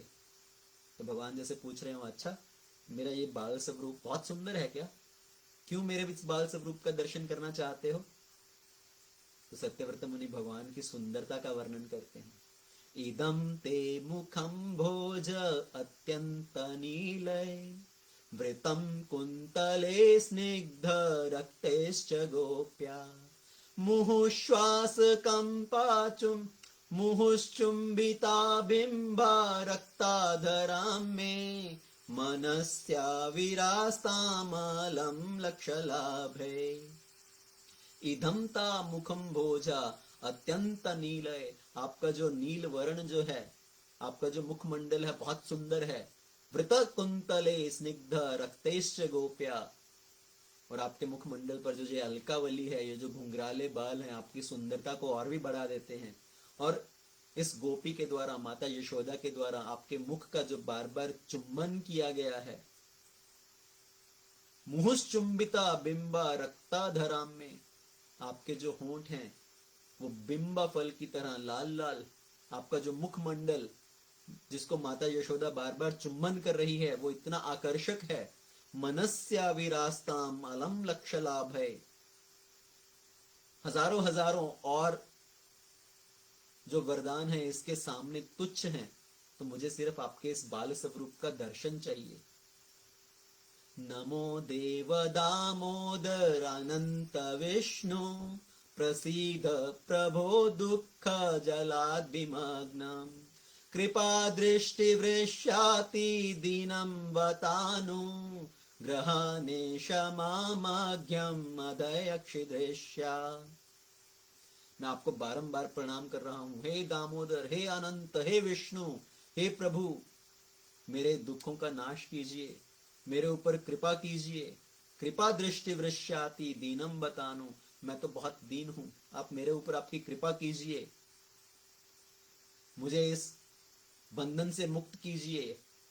तो भगवान कहते हैं अच्छा मुझसे ये वरदान मांग रहे हो, मैं तुम्हें तुम्हारे बंधनों से मुक्त करूं। मैंने आज तक किसी को कुछ बंधन मुक्त किया है क्या? मैं तो यहाँ स्वयं बंधन में बंधा खड़ा हूं। मैंने किसको बंधन मुक्त किया है? आप बोल रहे हो कि मैं आपको डिलीवर कर दूं, आज तक मैंने किसी को डिलीवर किया है क्या? तो उस समय पर सत्यव्रत मुनि कहते हैं, प्रभु आपने बंधन मुक्त किया है, आपने बहुत लोगों का उद्धार किया है। क्या उदाहरण है? कुबेरात्मा जाऊ बद्ध्वा मृत्वेव याद्वा त्वया मोचितौ भक्ति बाजौ कृतौ च तथा प्रेम भक्तिं स्वकामे प्रयच्छ न मोक्षे ग्रहो में अस्ति दामोदरेह। आपने इस बाल स्वरूप में बंधे हुए कुबेर के जो दो पुत्र थे, नल कुबेर मणिग्रीव, आपने उन दोनों का उद्धार किया जो कि श्रापवश पेड़ बनकर खड़े हुए थे। तो इस बंधन में बंधे हुए आपने ओखली से उस दो वृक्षों को जड़ से उखाड़ डाला। उन दोनों कुबेर के पुत्रों का आपने उद्धार किया। उसी तरह भगवान आपने जैसे उनका उद्धार किया वैसे ही आप मेरा भी उद्धार कीजिए, मुझे भी बंधन मुक्त कीजिए। नमस्ते स्तु धाम्ने स्फुरादिप्ति धाम्ने त्वदीयो धरायाथ विश्वस्य धाम्ने नमो राधिकाय त्वदीयाय प्रियाय नमो नंतलीलाय देवाय तुभ्यम। हे दामोदर, मैं आपको प्रणाम करता हूं। आपको प्रणाम करने से पहले तो मैं उस रस्सी को प्रणाम करता हूं जो आपके उदर से बंधी हुई है, फिर मैं आपके उस उदर को प्रणाम करता हूं जिसके अंदर इतने इतने ब्रह्मांड हैं, फिर मैं आपकी प्रियतमा राधा रानी जी को प्रणाम करता हूं। आपकी ये लीला अनंत है। आपकी जो आप अनंत लीलाओं को प्रकट करते हो, हे प्रभु मैं आपको प्रणाम करता हूं। हे दामोदर, मैं आपको प्रणाम करता हूं। तो इस तरह से सत्यव्रत मुनि जी ये पूरी लीला का वर्णन कर रहे हैं कि भगवान ने कैसे उस ओखली से बंधे हुए उस समय पर कुबेर के दो पुत्रों का उद्धार किया। नल कुबेर और मणिग्रीव, उनका उद्धार किया। तो सत्यव्रत मुनि जी ने इस पूरी लीला का जब वर्णन किया, ये वास्तव में भगवान की लीला अनंत है। और सत्यव्रत मुनि जी ने जब इस लीला को गाया तो इस लीला को सिर्फ इस भजन को हमारे सामने प्रकट किया। वास्तव में तो ये लीला उससे पहले भी है। उसका प्रमाण कैसे है? क्योंकि ये भगवान की लीला अनंत है। एक बार सत्यभामा ने भगवान को प्रश्न किया कि मेरा ऐसा क्या सौभाग्य था जो मुझे आप पति रूप में प्राप्त हुए। तो उस समय पर भगवान ने कहा कि आपके पूर्व जन्म में कार्तिक मास में आपने मुझे दीप अर्पण किया, उस पूरे महीने में दीप अर्पण किया और इस दामोदर अष्टक का पाठ किया, जिसके फलस्वरूप आपको मैं पति रूप में प्राप्त हुआ। तो भगवान की ये जो लीला है वो पहले से चली आ रही है। भगवान की लीला अनंत है। भगवान अपने हर अवतार में इस तरह की लीलाएं करते हैं। और सत्यव्रत मुनि जी ने जब इस लीला को हमारे सामने प्रकट किया, इस भजन को प्रकट किया, तो वो सिर्फ हमारे सामने उसको प्रस्तुत कर रहे हैं। वो लीला उससे पहले का है। और सत्यव्रत मुनि ने जब इस भजन को गाया और सुखदेव गोस्वामी जी पूरी लीला का वर्णन कर रहे हैं परीक्षित महाराज के सामने, जैसे ही उन्होंने कहा कि भगवान ने कुबेर के दो पुत्रों का उद्धार किया, नल कुबेर और मणिग्रीव, जो कि एक पेड़ के रूप में नंद महाराज के आंगन में खड़े हुए थे, जब उन दोनों का उद्धार किया तो उस समय पर परीक्षित महाराज ने उस कथा को वहीं पर रोक दिया। परीक्षित महाराज बोले, रुकिए रुकिए रुकिए, मुझे ये कथा और विस्तार से सुनाइए। उनको श्राप क्यों मिला था? ने बोला कि नारद मुनि के द्वारा उनको श्राप दिया गया था पेड़ बनने के लिए, पर नारद मुनि ने उनको श्राप क्यों दिया? ऐसा उन्होंने क्या किया कि नारद मुनि ने उनको श्राप दे दिया पेड़ बनने के लिए? आप मुझे इस लीला का थोड़ा विस्तार से वर्णन कराइए। तो उस समय पर सुखदेव गोस्वामी इस पूरी लीला का कि नल कुबेर और मणिग्रीव उनको श्राप क्यों मिला, क्यों वो पेड़ बने, और फिर भगवान ने कैसे उनका उद्धार किया, इस पूरी लीला का विस्तार में वर्णन करने जा रहे हैं। इस पूरी लीला का हम श्रवण आने वाली कथा में करेंगे। पर आज की कथा में जो हमने सुना, ये पूरी जो भगवान की दामोदर लीला है, उस लीला का वास्तविक अर्थ क्या है, कि भगवान को अगर हम प्रसन्न करना चाहते हैं, भगवान को अगर हम प्राप्त करना चाहते हैं, तो हमें अपनी तरफ से भी भगवान को पाने का प्रयत्न करना चाहिए। और ये जो कार्तिक मास में ये पूरी दामोदर लीला को गाया जाता है, इसका एक विशेष महत्व है। कार्तिक मास, ये मास इस बात के लिए प्रसिद्ध है कि इस मास में जो भी हम भगवान की सेवा करें, भगवान को दीपदान करें, इस दामोदर अष्ट का पाठ करें, तो दामोदर मंत्र में की जाने वाली जो भी थोड़ी बहुत साधना है, उसका 1000 गुना फल प्राप्त होता है। तो दामोदर मास में, कार्तिक मास में भक्ति जो है, भगवान की जो कृपा है, वो सेल के ऊपर है। Cell cell cell.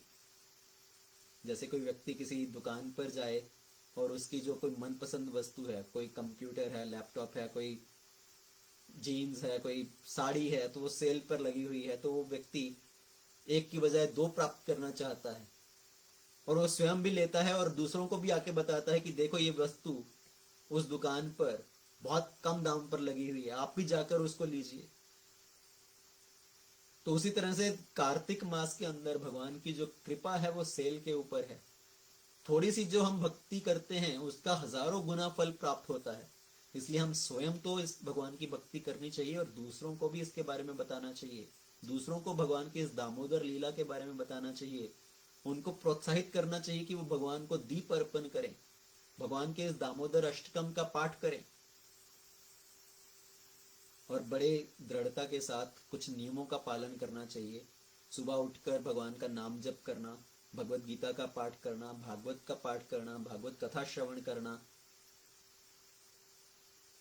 अपने जो नींद है उसको कम करना, जो हमारा भोजन है उसको कम करना, थोड़ा व्रत आदि करना। तो भगवान की प्रसन्नता के लिए अगर हम थोड़ा सा भी कुछ कार्य करते हैं तो भगवान बहुत अधिक प्रसन्न होते हैं, बहुत अधिक कृपा प्रदान करते हैं। तो सभी भक्तजनों से प्रार्थना है कि इस दामोदर मास में दामोदर लीला का श्रवण कीजिए, भगवान को दीप अर्पण कीजिए। और आने वाले दिवस में हम कथा श्रवण करेंगे कि कुबेर के जो पुत्र थे उनको श्राप क्यों मिला नारद जी से, क्यों वो पेड़ बन गए और कैसे भगवान ने उनका उद्धार किया। ग्रंथ श्रीमद् भागवतम की जय, श्रील प्रभुपाद की जय, अनंत कोटि वैष्णव वृंद की जय। हरे कृष्ण।